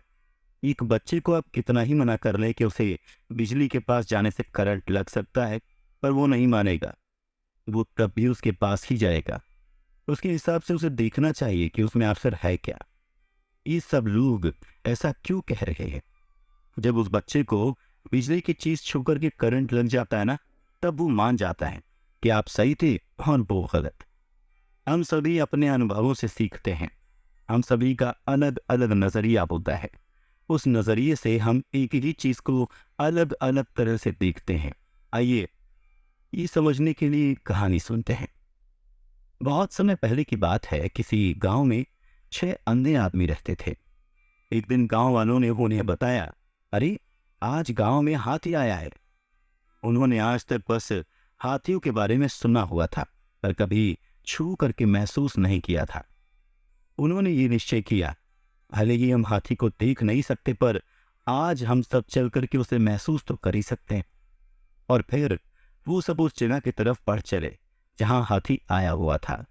सबने ने हाथी को छूना शुरू किया। मैं समझ गया, हाथी एक खंबे की तरह होता है। पहले आदमी ने हाथी का पैर छूते हुए कहा। अरे नहीं, हाथी तो रस्सी की तरह होता है। दूसरे आदमी ने हाथी की पूंछ छूकर कहा। अरे रुको, मैं बताता हूं, ये तो पेड़ के तने की तरह है। तीसरे आदमी ने हाथी की सूंड छूकर कहा। ये तुम लोग क्या बात कर रहे हो? हाथी तो एक बहुत बड़े हाथ के पंखे की तरह होता है। चौथे आदमी ने हाथी के कान छूते हुए सभी को समझाया।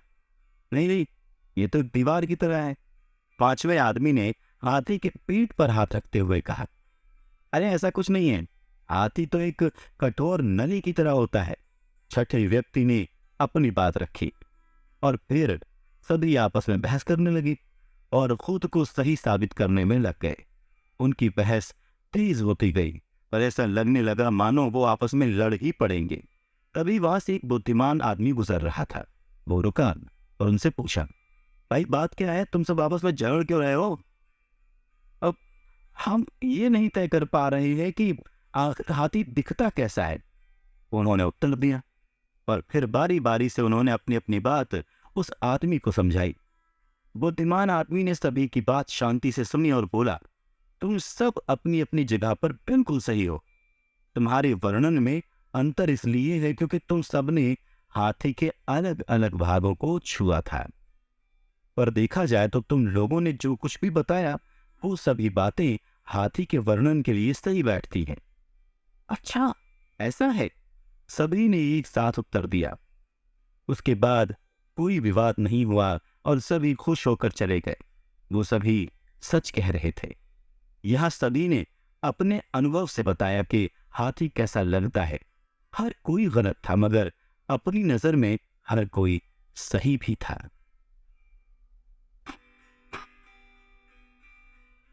एपिसोड 17, इंसान गलतियों का पुतला।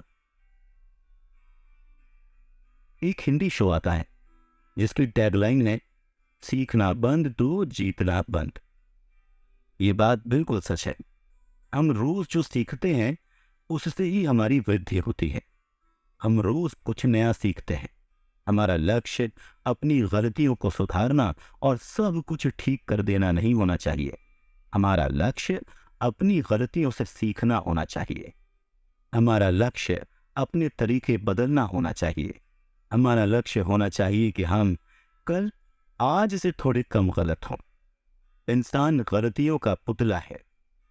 अपने ऊपर गलतियां ना करने का दबाव मत डालिए, ये संभव नहीं है। आपको किसी की सफलता देखकर लगता होगा कि ये तो इतने शिखर पर है, इसकी तो लाइफ सेट है, इसके लिए तो सब बहुत आसान है, मैं तो ऐसा नहीं कर सकता, मुझे तो पता ही नहीं ये कैसे करते हैं, कहाँ से शुरू करते हैं।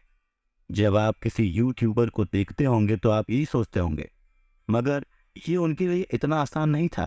इसके पीछे बहुत सारी मेहनत, बहुत सारी कठिनाइयाँ और बहुत सारा वक्त भी लगा होगा। और सबसे ज़रूरी बात, बहुत सारी गलतियाँ भी होंगी। बहुत सारे प्रयोग, गलतियाँ, उनसे सीखना, ये बहुत आम है। किसी भी मुकाम तक पहुँचने के लिए ये बहुत ज़रूरी है। जो आपको दिख रहा है वो उनका आज है, उसके पीछे बहुत सारे कल भी तो होंगे, जब वो खुद से सवाल करते होंगे कि क्या मैं कुछ गलत कर रहा हूँ, क्या मैं सफल हो पाऊंगा। जो उनका आज है वो उनकी गलतियों और उनसे मिली सीखों की वजह से है। गलतियां करने से कभी मत घबराइए। बहुत सी बार हम सोच लेते हैं कि ऐसा नहीं हो सकता, ये मेरे दायरे के बाहर है। हम डर जाते हैं कि हम गलत साबित हो जाएंगे। ये सब सच हो सकता है और ज़्यादातर मामलों में होता भी है, पर उससे भी बड़ी बात है कि हम निश्चित कर लेते हैं कि ये नहीं कर सकते। बहुत सारी गृहिणियों को लगता है, होम मेकर्स को लगता है कि वो अगर कोई जॉब करेंगी तो शायद वो ना कर पाए। वो इस बात को तरह तरह के बहाने से अपने आप को समझाती हैं। जॉब करने वाली औरतें अपने घर का ध्यान नहीं रख पाती, जॉब करने वाली औरतों के बच्चे बिगड़ जाते हैं, वगैरह वगैरह। सच तो ये है कि वो अपने आप को मना नहीं पाती कि वो जॉब कर सकती हैं। वो सोचती है कि क्या वो सफल हो पाएगी। वो सोचती है कि उन्होंने इतने वक्त से जॉब नहीं की या फिर कभी जॉब की ही नहीं, क्या वो कहीं सेलेक्ट भी हो पाएंगी, क्या वो सब कुछ संभाल पाएंगी। वो अपने मन में निश्चित कर लेती हैं कि वो ये नहीं कर सकती। यही औरतें जब जॉब करने जाती हैं तो सब कुछ बखूबी निभा पाती हैं। उनमें ऐसी कोई कमी ही नहीं होती, जैसे वो सोच सोच कर अपने आप से बहाने करती हैं।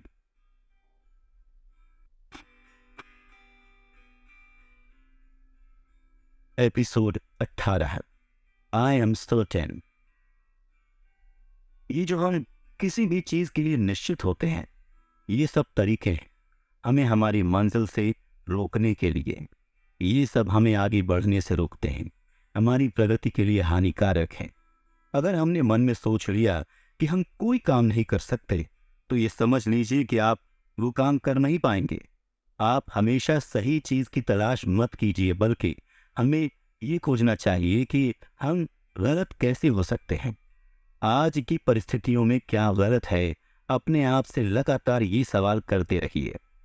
आपने पहली मुलाकात में निश्चय कर लिया कि वो इंसान ठीक नहीं है, वो बहुत अहंकारी है, ये बहुत घमंडी है, वगैरह वगैरह।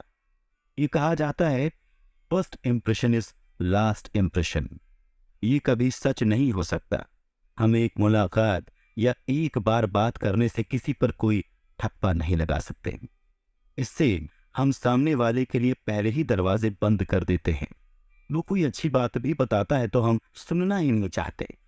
जिन लोगों से हम बहुत सी चीज़ें सीख सकते हैं, उसे अपने पास आने से पहले ही दूर कर देते हैं। ऐसे ही हम कई बार अच्छे मौके भी गंवा देते हैं, क्योंकि हम उनके लिए अपने दिल और दिमाग बिल्कुल बंद कर चुके हैं। जब हम कहते हैं कि कोई चीज़ सकारात्मक है या कोई चीज़ नकारात्मक है, तो हम उस चीज़ को हमेशा के लिए अच्छी या बुरी से जोड़ लेते हैं। हमारी सोच में भी हमें सवाल पूछने चाहिए। इस चीज़ को समझने के लिए आइए कहानी सुनते हैं। ये कहानी है अरुणिमा सिन्हा की। वो पहली हिंदुस्तानी है जिन्होंने माउंट एवरेस्ट चढ़ा, वो भी एक पैर से। वो माउंट एवरेस्ट चढ़ने वाली पहली महिला एम्प्यूटी भी है। वो राष्ट्रीय वॉलीबॉल खिलाड़ी भी रह चुके हैं। सन 2011 में वो कुछ चोरों को पकड़ रही थी और उन चोरों ने अरुणिमा को चलती ट्रेन से धक्का दे दिया। अरुणिमा का घुटने से नीचे का पैर काटना पड़ा। ये अनुभव वाकई में बहुत नकारात्मक था, मगर जो ऊर्जा और कुछ करने की जिद उन्हें इससे मिली, वो सकारात्मक थी। तो ज़रूरी नहीं है कि अगर आप किसी चीज़ को नकारात्मक समझ रहे हैं तो वो सच में नकारात्मक ही हो। वो बहुत सारी सकारात्मक अनुभव भी जाती है। जब एक माँ एक बच्चे को जन्म देती है तो वो बहुत दर्द और पीड़ा झेलती है, मगर तब भी वो बहुत ज़्यादा खुश रहती है, क्योंकि वो उसे नकारात्मक नहीं समझती, वो उसे एक सकारात्मक अनुभव मानती है। इसका एक कारण ये भी है कि समाज इस चीज़ को सकारात्मक अनुभव से जोड़ता है, मगर समाज कैसे भी चीज़ों को जोड़े, आप ये फैसला खुद लीजिए कि आपका अनुभव आपके लिए कैसा है। जो चीज़ें हम मानते हैं, कई बार हम ही उनको बनाने वाले होते हैं। हमारे दिमाग में बहुत सारे न्यूरल कनेक्शंस होते हैं, इनसे आगे के फैसले, चुनाव सब कुछ होता है। मगर हमारा दिमाग भी परफेक्ट नहीं होता, बहुत सारी गलतियां करता है। और जो हमारा दिमाग मानने लगता है, हम उन चीज़ों को कभी नहीं छोड़ पाते, भले ही हमें पुख्ता सबूत दिख जाए कि वो गलत है। हमें कैसे पता चलेगा कि हम जो सोच रहे हैं वो असल में सही है या नहीं? कहीं ये हमारा भ्रम ही तो नहीं है? इसके लिए आप लगातार सवाल कीजिए, अपनी सोच और उससे जुड़े सारे तथ्यों को टटोलिए। मान लीजिए कि आप निश्चित हैं कि आप अपने काम में माहिर हैं, कोई आपसे बड़ा नहीं हो सकता, आप परफेक्ट हैं। कोई आपके काम पे सवाल करता है या कोई सुझाव देता है तो आपको बिल्कुल अच्छा नहीं लगता। यहाँ आप खुद से सवाल कीजिए, क्या मैं गलत हो सकता हूँ? क्या आपको सच में लगता है कि आप बिल्कुल परफेक्ट हैं? आपसे ज़्यादा न कोई जान सका है, न कोई जानेगा। सवाल करेंगे तो पाएंगे कि आप कितनी बड़ी भ्रांति में जी रहे हैं। दूसरा सवाल, अगर आपको लगता है कि आप गलत हैं, तो पूछिए कि मेरी गलत सोच से क्या हो सकता है। अगर आपको लगता है कि आप परफेक्ट हैं, तो सुधार का कोई चांस ही नहीं है, क्योंकि आप हर चीज में अपने आप को सबसे ऊपर मानते हैं।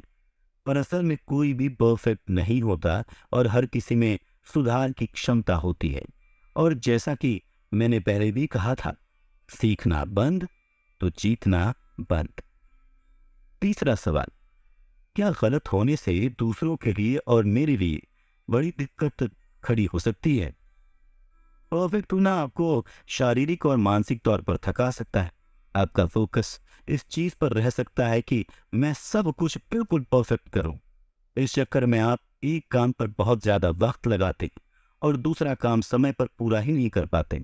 जब आप परफेक्ट दिखाने की कोशिश करते हैं तो लोग भी आपसे ज्यादा उम्मीदें लगाते हैं और तब हम पर हमेशा इन उम्मीदों पर खरा उतरने का दबाव बना रहता है। इस तरह से आप अपने आप से सवाल करके ये पता कर सकते हैं कि आपकी सोच ठीक है या नहीं।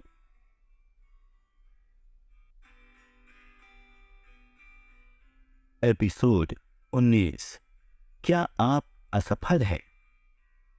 असफलताएं बहुत जरूरी है, यही शीर्षक है इस चैप्टर का। ये एपिसोड एक जोरदार कहानी से शुरू करते हैं। जैक मा, इनका नाम तो आप सभी ने सुना होगा।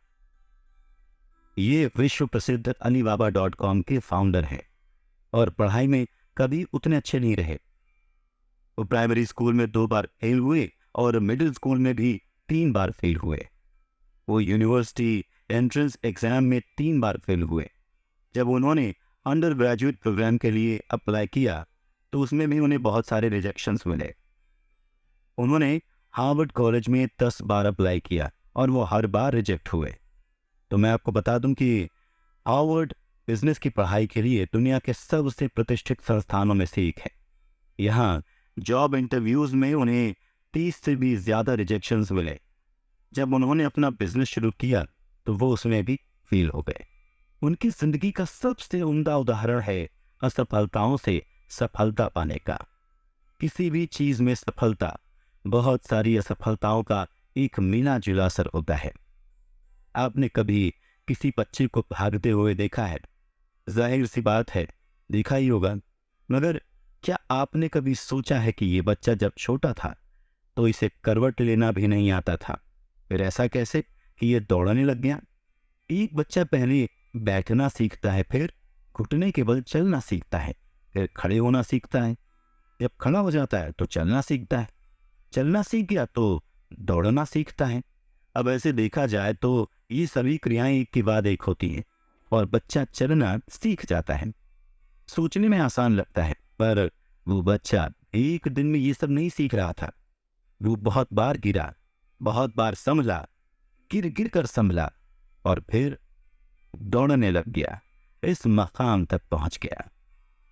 इंसान असफलताओं का पुतला है और असफलता से वो सफलता तक पहुंचता है। यह इंसान का स्वभाव होता है। बाद में जाकर जब दूसरी चीजों के बारे में पता चलता है तो डर, परेशानी, शर्म, ये सारे भाव हमें डराते हैं असफल होने से। और इंसान की ही बात क्यों करें, ये चीज़ दूसरे प्राणियों में भी पाई जाती है। एक मकड़ी को जाल बनाते हुए देखा है आपने? वो 100 बार गिरती है, फिर उठती है, फिर गिरती है, फिर उठती है, मगर ऐसा कर करके वो पूरा का पूरा जाला बना देती है। सच तो ये है कि इंसान जो छोटी छोटी गलतियां करता है, छोटे छोटे कामों में जो से असफलताएं मिलती हैं, उनसे वो धीरे धीरे बहुत कुछ सीख कर ऊपर की ओर चढ़ता जाता है। अंग्रेजी में एक कहावत है, failure is the stepping stone to success, यानी कि असफलताएं ही सफलता का कारण होती हैं। ये बिल्कुल सच है। कोई कहेगा कि आपके पास ज्यादा पैसा नहीं है तो आप सफल नहीं हैं। कोई कहेगा कि आपके पास परिवार नहीं है तो आप सफल नहीं हैं। कोई कहेगा कि आप अपने काम में अच्छे नहीं हैं तो आप सफल नहीं हैं। आपकी गर्लफ्रेंड नहीं है तो आप सफल नहीं हैं। आप खुश नहीं हैं तो आप सफल नहीं हैं। बहुत सारे पैमाने समाज हमारे लिए तय करता है और बहुत सारे पैमाने हम अपने लिए तय करते हैं। किसी न किसी तरह हमें इन पैमानों में से अपने आप को प्रतिबंधित करते हैं। ये पैमाना हमें खुद तय करना है, पर इसीलिए नहीं कि बाकी लोग ऐसा कर रहे हैं, बल्कि इसलिए कि हमें इससे अच्छा महसूस होगा। ऐसे पैमाने बनाएं जिनमें आप खुश महसूस करें और लंबे समय तक वो ऊर्जा को बना कर रखें। एक बहुत ही प्रसिद्ध किताब है the monk who sold his Ferrari. इस किताब में जो नायक है जूलियन मंटल, वो अपना सारा पैसा शोहरत छोड़ करके अपनी बड़ी सी फरारी गाड़ी को बेच करके मंक बन जाते हैं। बहुत ही आश्चर्यजनक है क्योंकि वो बहुत अच्छे और बहुत बड़े वकील थे, काफी मशहूर भी थे, उनके पास कोई कमी नहीं थी, धन दौलत शोहरत सब कुछ था। फिर ऐसा क्या हुआ कि वो एक दिन सब कुछ छोड़कर चले गए। जैसे जैसे कहानी आगे बढ़ती है तो पता चलता है कि ये सब अचानक से नहीं हुआ। जूलियन बहुत वक्त से अपनी पूरी दिनचर्या की वजह से, पूरी जीवनचर्या की वजह से दर्द में थे, भुगत रहे थे। वो ज्यादातर बाहर खाते थे, कभी एक्सरसाइज नहीं करते थे, कभी परिवार के साथ वक्त नहीं बिताते थे। यहाँ तक कि जो पैसा वो कमाते थे उसे एंजॉय करने का भी वक्त नहीं निकाल पाते थे। शुरू में तो उन्हें ये सब अच्छा लगता था, मगर वक्त के साथ उनके सारे रिश्ते टूटते गए, उनका स्वास्थ्य खराब होने लगा, उनको ऐसे जीना एक जहर के समान लगने लगा। तभी उन्होंने ये सब छोड़कर हिमालय जाने का फैसला किया और मंक बनने का फैसला किया। आप में से ज्यादातर लोग उनकी पेशेवर सफलता को बहुत बड़ी उपलब्धि मानेंगे, इसे जिंदगी की सफलता मानेंगे, मगर जूलियन को ये सब असफलता लगी। जब वो सारा धन दौलत छोड़कर सन्यासी हो गए तो उन्हें सुख और सफलता का अनुभव हुआ। ऐसे ही सफलता के मायने सबके लिए अलग होंगे। आपके दोस्त की सफलता आपकी सफलता नहीं है और आपकी सफलता आपके दोस्त की सफलता नहीं है। कोई फर्क नहीं पड़ता अगर आपकी सफलता का पैमाना दूसरों के पैमाने से अलग है या आपकी असफलता का पैमाना दूसरे की असफलता के पैमाने से अलग है। अगर आप संतुष्ट हैं तो अपनी वैल्यूज के साथ आगे बढ़िए, आपको कभी पछतावा नहीं होगा। हमारी जो वृद्धि होती है उसी से हमें खुशी मिलती है, उसी से हमें संतोष होता है। जब बच्चा चलना शुरू करता है तभी उसे एहसास होता है कि वो तो चल पा रहा है, यही उसके लिए सबसे बड़ा प्रोत्साहन है। इसी बात से उसे ऊर्जा मिलती है कि वो आगे और तेज चल सकता है, वो आगे दौड़ सकता है।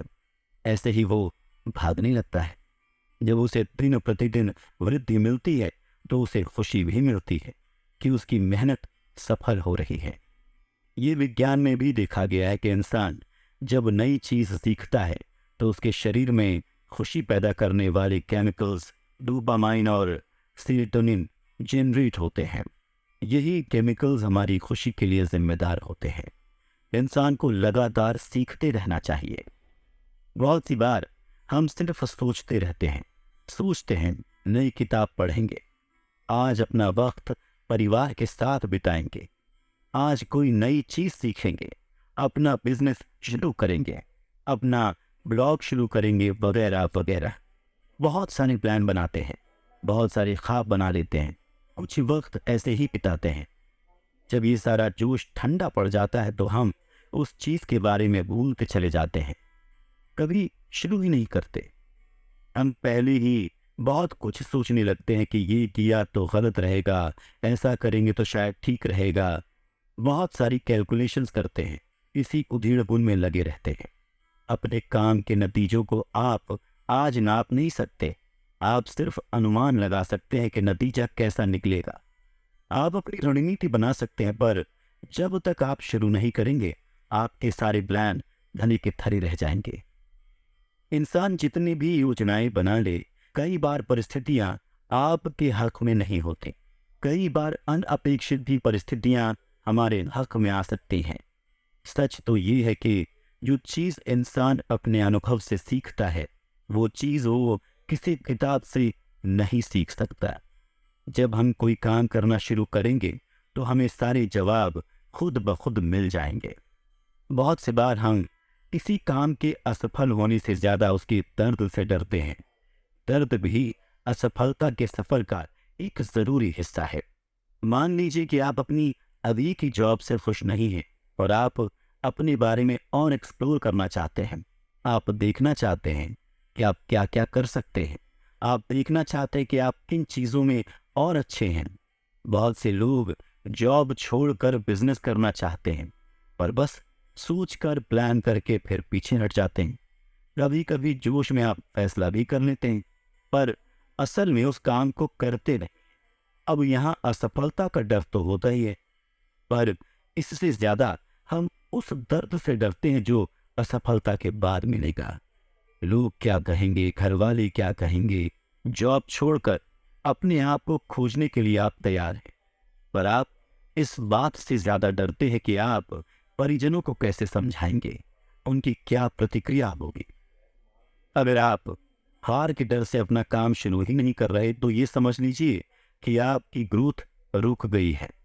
जितना आप दुनिया से अपने इस डर को छुपाने की कोशिश करेंगे, उतना ही ये डर आपको आगे बढ़ने से रोकता रहेगा। कुछ समय के बाद आप बहुत ही असहाय महसूस करने लगेंगे। वही अगर आप बस शुरू कर दें बिना हार के डर के, तो आपको मज़ा भी आएगा और आप सफल भी रहेंगे। आप इस बात से डर रहे हैं कि लोग क्या कहेंगे, वो मुझे फेलियर बुलाएंगे। इस बात से तो बिल्कुल मत डरिए। लोगों को कोई फर्क नहीं पड़ता कि आप क्या कर रहे हैं। बस आपकी पीड़ा का मजाक उड़ाएंगे, आपके पीठ पीछे आपका मजाक उड़ाएंगे, खुशी में ताली बजाएंगे और फिर भूल जाएंगे। आपका सफर और आपकी राह आपको ही चलनी है। उस पे आने वाली कठिनाइयां भी आपको ही झेलनी है, मगर फल भी तो आपको ही मिलेगा ना। लेखक कहते हैं कि हम अपने कर्म सिर्फ प्रोत्साहन मिलने से नहीं करते, बल्कि इसका उल्टा भी सच है। कुछ करने से भी हमें बहुत प्रोत्साहन मिलता है। जब आप किताब पढ़ना शुरू करते हैं तो आपको अपने एक्शन से प्रोत्साहन मिलता है। जितनी किताब आप पढ़ते जाएंगे, उतनी ही किताब और पढ़ने के लिए आप में ऊर्जा उत्पन्न होती जाएगी। आपका आत्मविश्वास बढ़ता जाएगा।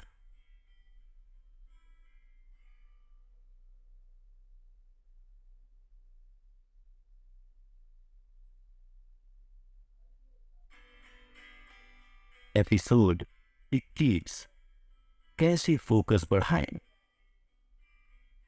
जब हम नौजवान होते हैं तब हमें लगता है कि जिंदगी में आज़ाद हैं, हम कुछ भी कर सकते हैं। हम रात को देर तक फिल्में देखते हैं, सुबह देर से उठते हैं, हमेशा बाहर का तना भुना खाते हैं, सैलरी आते ही खर्च कर देते हैं। बहुत सारे विद्यार्थी भी कॉलेज जाकर आज़ादी महसूस करते हैं।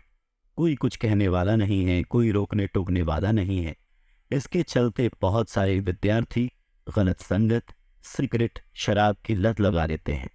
हम इस आज़ादी को जीने से इतना खो जाते हैं कि हम भूल जाते हैं कि हम कॉलेज पढ़ने आए थे।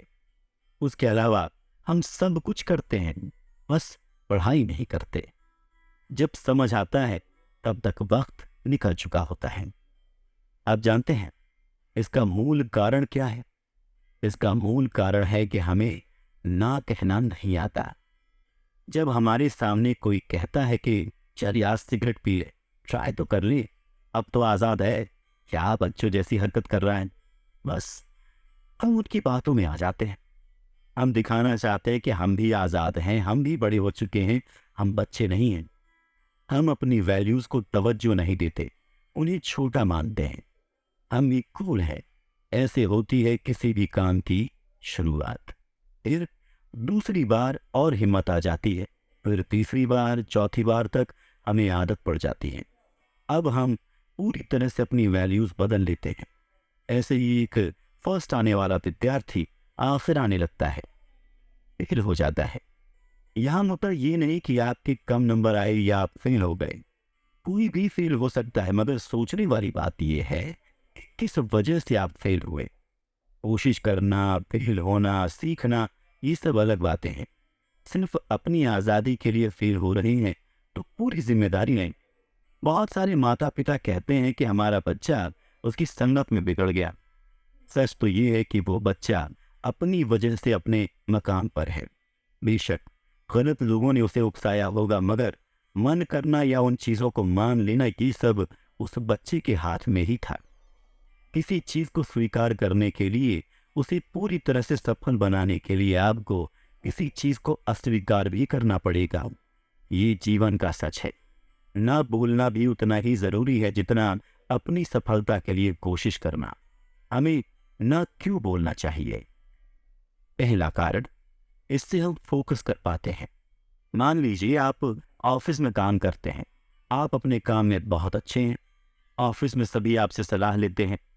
अपना काम पहले आपको दिखाते हैं। किसी को काम में कोई भी डाउट होता है तो सब आपसे पूछते हैं। आप खुशी खुशी सबकी मदद करते हैं। सब कहते हैं आप बहुत मददगार हैं। आपके ऑफिस में आपकी इमेज बहुत अच्छी है। आप किसी को मना नहीं करते। आप अपना काम पूरी ईमानदारी से करते हैं। रात रात जाग कर अपना काम खत्म करते हैं। ये सब कुछ सुनने में बहुत अच्छा लगता है कि आप बहुत ही अच्छे इंसान हैं, आप बहुत ही अच्छे सहकर्मी हैं। पर किस कीमत पर आप ये कर रहे हैं? कीमत है आपकी सेहत।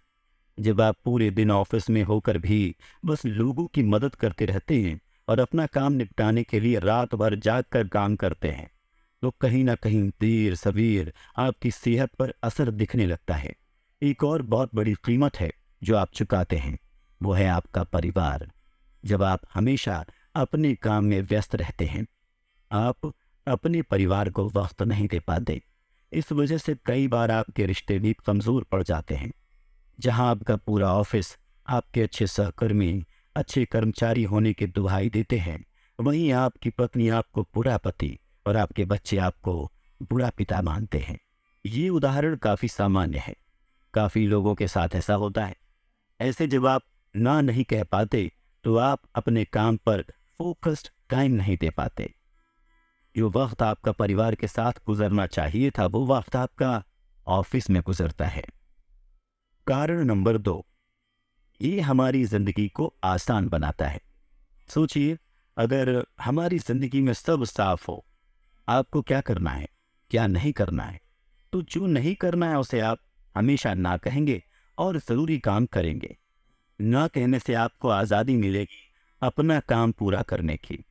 आप थोड़ा निश्चित महसूस करेंगे कि अब आपको उस काम की चिंता करने की ज़रूरत नहीं है, आप उसके लिए मना कर चुके हैं। तीसरा कारण, इससे हम शारीरिक और मानसिक तौर पर खुश रहते हैं। आप सोचेंगे तो लगेगा कि किसी को मना करेंगे तो हमें बुरा तो लगेगा ही, फिर हम खुश कैसे रह सकते हैं? लंबे समय तक के बारे में सोचिए। जब हम नौजवान होते हैं तो सब बहुत आसान लगता है, पर धीरे धीरे पता चल जाता है कि सब कुछ यूं ही आसानी से नहीं मिलता। बहुत सारी जिम्मेदारियां होती हैं। अगर आप हर छोटी से छोटी चीज़ पर ध्यान देंगे तो किसी भी चीज़ को मना नहीं कर पाएंगे। जब मना नहीं कर पाएंगे तो सब कुछ करने के चक्कर में, सबको खुश करने के चक्कर में आप झेलेंगे। जब आप बहुत ज़्यादा दबाव लेते हैं, सबकी उम्मीदों पर खरा उतरने की कोशिश करते हैं, तो आप अपने मानसिक स्वास्थ्य को बिगाड़ते हैं। जब आप बहुत ज़्यादा दबाव लेते हैं, सारे काम खुद करने की कोशिश करते हैं, किसी भी चीज़ को ना नहीं बोल पाते हैं, तो आप शारीरिक स्वास्थ्य को नुकसान पहुंचाते हैं। आप सिर्फ दूसरों को ना कहना नहीं बल्कि अपने आप को भी ना कहना सीखिए, क्योंकि ये सबसे ज्यादा जरूरी है।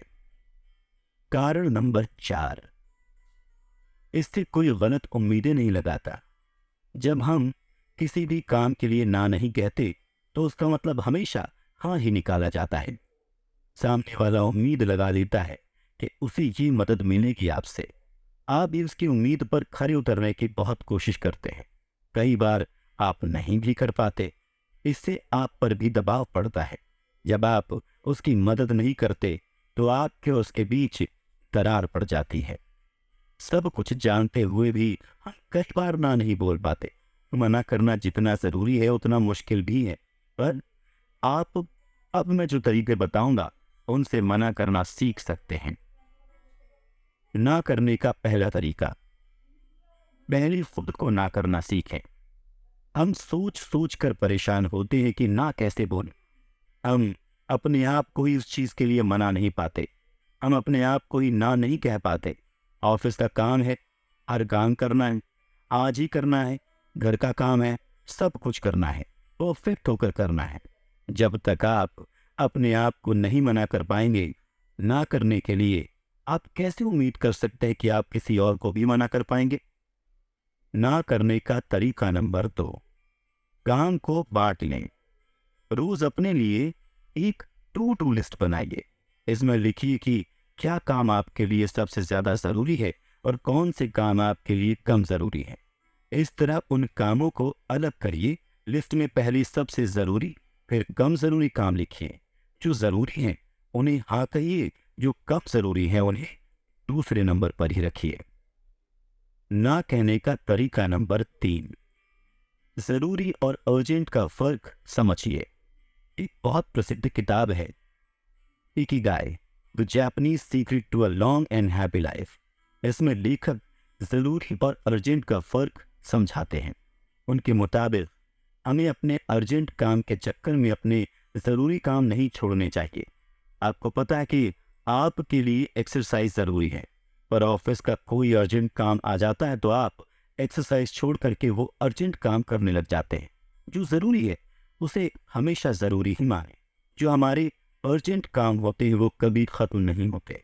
कभी ना कभी कोई ना कोई अर्जेंट काम हम निकाल ही लेते हैं। जरूरी चीज को हाँ कहिए और अर्जेंट को दूसरे नंबर पर रखिए। ना कहने का तरीका नंबर 4, अपनी बात साफ रखें। ना कहने से लोग हमसे नाराज हो सकते हैं। ये नाराजगी जायज है। उन्हें आपके मुंह से हमेशा हाँ सुनने की आदत है। आप अपनी ना के साथ सामने वाले को ये भी बताएं कि आपकी ना की वजह क्या है।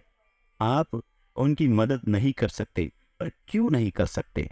आप वाजिब कारण देंगे तो वो आपकी बात समझेंगे। इससे लोग समझ जाएंगे कि आपसे बेवजह की उम्मीद नहीं करनी चाहिए। हर इंसान के पास 2 रास्ते होते हैं। या तो वो अपनी आज की जिंदगी हमेशा वैसी ही जिए, या फिर वो सीख करके अपने आप को बदल दे। बदलने से मतलब ये नहीं कि इंसान पूरी तरह से अपने आप को बदल दे, अपनी वैल्यूज को बदल दे, भूल जाए कि वो कहाँ से आया है, मगर अपने आसपास को देखकर अच्छी चीजें सीखे और बदलाव करता रहे। अपने आप में कुछ न कुछ जोड़ता रहे। कई बार हम ही गलत होते हैं और हमें सीख कर बदलना जरूरी हो जाता है। हर बदलाव के लिए आपको बहुत सारी चीजों को ना कहना पड़ता है। आप पुरानी चीजों को, सोच विचार को ना नहीं कहते तो आप आगे नहीं बढ़ सकते।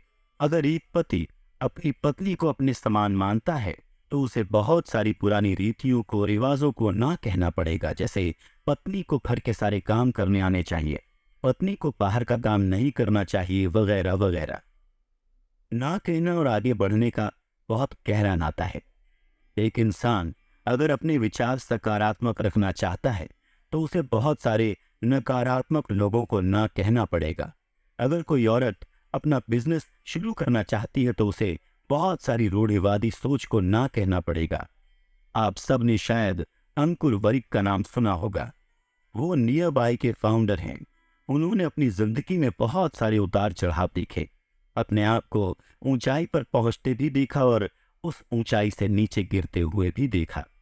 उन्होंने स्वास्थ्य से संबंधित समस्याएं भी देखी।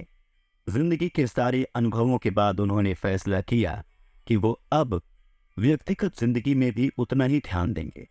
उन्होंने ऑफिस की पोजीशन से स्टेप डाउन किया और जो टाइम बचा उसे अपना शारीरिक और मानसिक स्वास्थ्य सुधारने में लगाया। जब उन्होंने इतना बड़ा फैसला लिया तो उन्होंने बहुत सारी चीज़ों को ना किया। उन्होंने अपने ऑफिस के काम को ना किया। उन्होंने अपनी दिनचर्या बदलने से रोकने वाले आलस को ना किया। उन्होंने अपनी सैलरी कम करके उसको भी ना किया। और यकीन जानिए, इतनी सारी ना कहकर भी वो बहुत खुश हैं। आपने अंग्रेजी का ये वाक्य शायद सुना हो, फियर ऑफ मिसिंग आउट। इसे ओमो भी कहते हैं। इसका मतलब है कि आपके मन में हमेशा डर रहता है कि आप कुछ मिस कर रहे हैं। जब आप अपने एग्जाम की पढ़ाई कर रहे होते हैं और आपके घर के लोग मजे कर रहे होते हैं, गप्पे मार रहे होते हैं, तो आपको लगता है कि सब छोड़कर उनके पास जाकर बैठा जाए।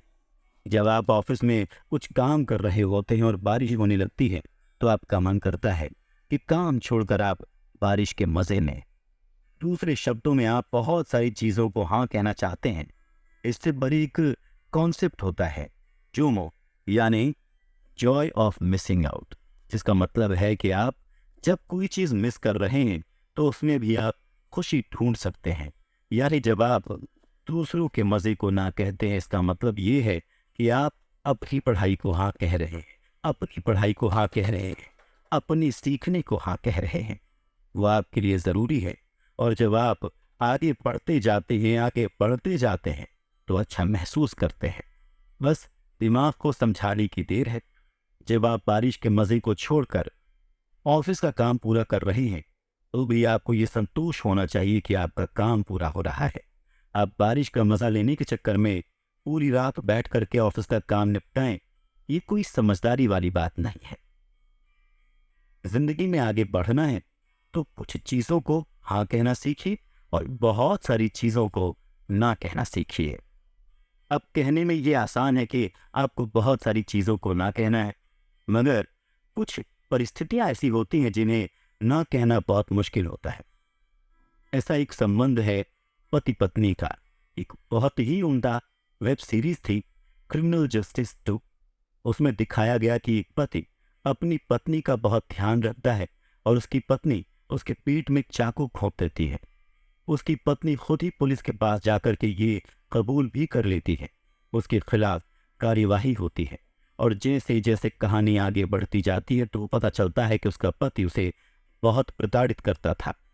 वो कभी समझ ही नहीं पाई कि उसके साथ हो क्या रहा है। उसका पति उसे मानसिक तौर पर इतना कमज़ोर कर देता है कि वो समझ ही नहीं पाती कि उसके साथ आखिर हो क्या रहा है।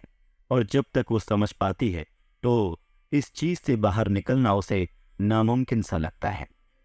जब आप ना कहने में बहुत देर कर देते हैं तो ये धीरे धीरे करके आपके ऊपर भार बनता जाता है। आपको अंदर ही अंदर घुटन महसूस होती है। आप फिर सोचते हैं कि मैं मना कैसे करूं। आप मानसिक रोगी की तरह महसूस करते हैं। ना कहना तो ज़रूरी है ही, मगर समय पे ना करना भी बहुत ज़रूरी है। इससे आपको कभी ऐसा नहीं लगेगा कि आपका कोई फ़ायदा उठा रहा है। हर रिश्ते में कुछ ना कुछ सीमा भी होनी चाहिए। अगर आप एक माँ हैं तो इसका मतलब ये नहीं कि आप अपने बच्चे को कभी ना नहीं कहेंगी। उसकी हर गलत हरकत जब आप सुधारती हैं तो आप उसे ना कहती हैं। मगर अगर आपकी तबीयत ठीक नहीं है और बच्चा जिद कर रहा है कि उसे लड्डू चाहिए तो आप लग जाती है उसके लिए लड्डू बनाने में। हर रिश्ते में एक सीमा होती है। आप अगर आज ना नहीं कहेंगी तो बच्चा कभी भी ये नहीं जान पाएगा कि माँ भी कभी बीमार हो सकती है। माँ का भी ध्यान रखना चाहिए। आगे चलकर ये छोटी छोटी हाँ बहुत बड़ी बड़ी दिक्कतें बन सकती हैं। बहुत से लोग होते हैं जो सबकी मदद करना चाहते हैं।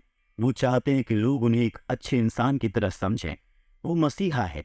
वो किसी दोस्त की हमेशा मदद करते रहते हैं। उसे मदद चाहिए हो या नहीं, हमेशा तत्पर रहते हैं। दोस्ती में भी कुछ सीमाएं होती हैं। आपसे कोई अपनी बात बता रहा है, इसका मतलब ये नहीं है कि आपको उसकी मदद करनी है या आपकी जिम्मेदारी है उसकी ज़िंदगी में सब कुछ ठीक करने की। आप हमेशा ऐसा करेंगे तो आपको ये बोझ लगने लगेगा। आप उस रिश्ते में घुटन महसूस करने लगेंगे। आपको हर चीज़ के लिए हाँ नहीं कहनी है। कुछ चीज़ों के लिए ना कहना भी ज़रूरी है। जब हम किसी भी रिश्ते में होते हैं तो ऐसा लगता है कि हर बात माननी है। अगर मैंने कुछ और बोल दिया तो इसको बुरा लगेगा, कहीं ये हमारे रिश्ते पर फर्क न डाले। इसीलिए हम बस हाँ, हाँ और हाँ कहते जाते हैं। अगर आप अपने आप को हर बार दबाते जाते हैं, ये लंबे वक्त तक नहीं चल सकता। एक ठोस रिश्ता भरोसे पर टिका होता है। उसमें दर्द भी होता है और खुशी भी होती है। हर किसी का अपना सोचने समझने का तरीका होता है। अगर आपको सामने वाले की बात बुरी लगती है तो उसे समझाइए और संवेदनशील तरीके से मना करिए।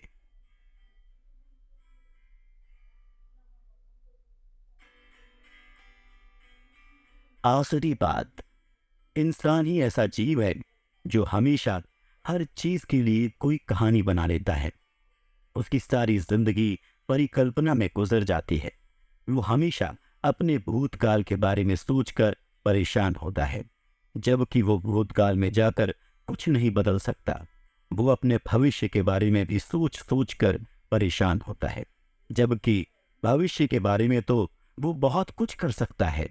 परेशान होने के बजाय भविष्य के प्लान बना सकता है। सबसे बड़ी बात कि वो अपनी मौत के बारे में सोच सोच कर परेशान होता है, जबकि मौत सभी को आनी है। चीज़ों से बहुत ज़्यादा फर्क पड़ना और गैर ज़रूरी चीज़ों से फर्क पड़ना, ये सभी हमें वास्तविकता से दूर ले जाती हैं। हर इंसान को उसी मिट्टी में मिल जाना है। फिर इतनी चिंता क्यों, इतने फर्क क्यों? इसीलिए आपको जब भी किसी चीज़ से फर्क पड़े तो सोचिए, क्या ये सच में मेरे लिए चिंता के लायक है? क्या ये सच में मेरे वक्त के लायक है? किन चीज़ों से आपको फर्क पड़े और किन चीज़ों से फर्क ना पड़े, ये आपको ही फैसला करना है। कि बेवजह का दबाव जो आपको सिर्फ स्ट्रेस देगा, उसे लेना है या उसे मना करना है। खुशियों के पीछे भागने के बजाय अपनी परेशानियां सुलझाइए। दर्द होगा ही, और हर दर्द बताता है कि जिंदगी में क्या एक्शन लेना है। वो एक्शन लीजिए। असफलता और अपनी गलतियों से सीखिए, लेकिन असफलता को हमेशा अपनी जिंदगी की हार मत समझिए। उम्मीद करता हूं कि आपको इस किताब के बारे में सुनकर अच्छा लगा होगा। आप अपनी जिंदगी में भी बहुत कुछ अपना सकते हैं, तो अपने अनुभव हमें ज़रूर बताइए। आपसे मिलेंगे एक नई किताब के साथ, एक नई कहानी के साथ। तब तक के लिए शुक्रिया, धन्यवाद। अपना ध्यान रखिए।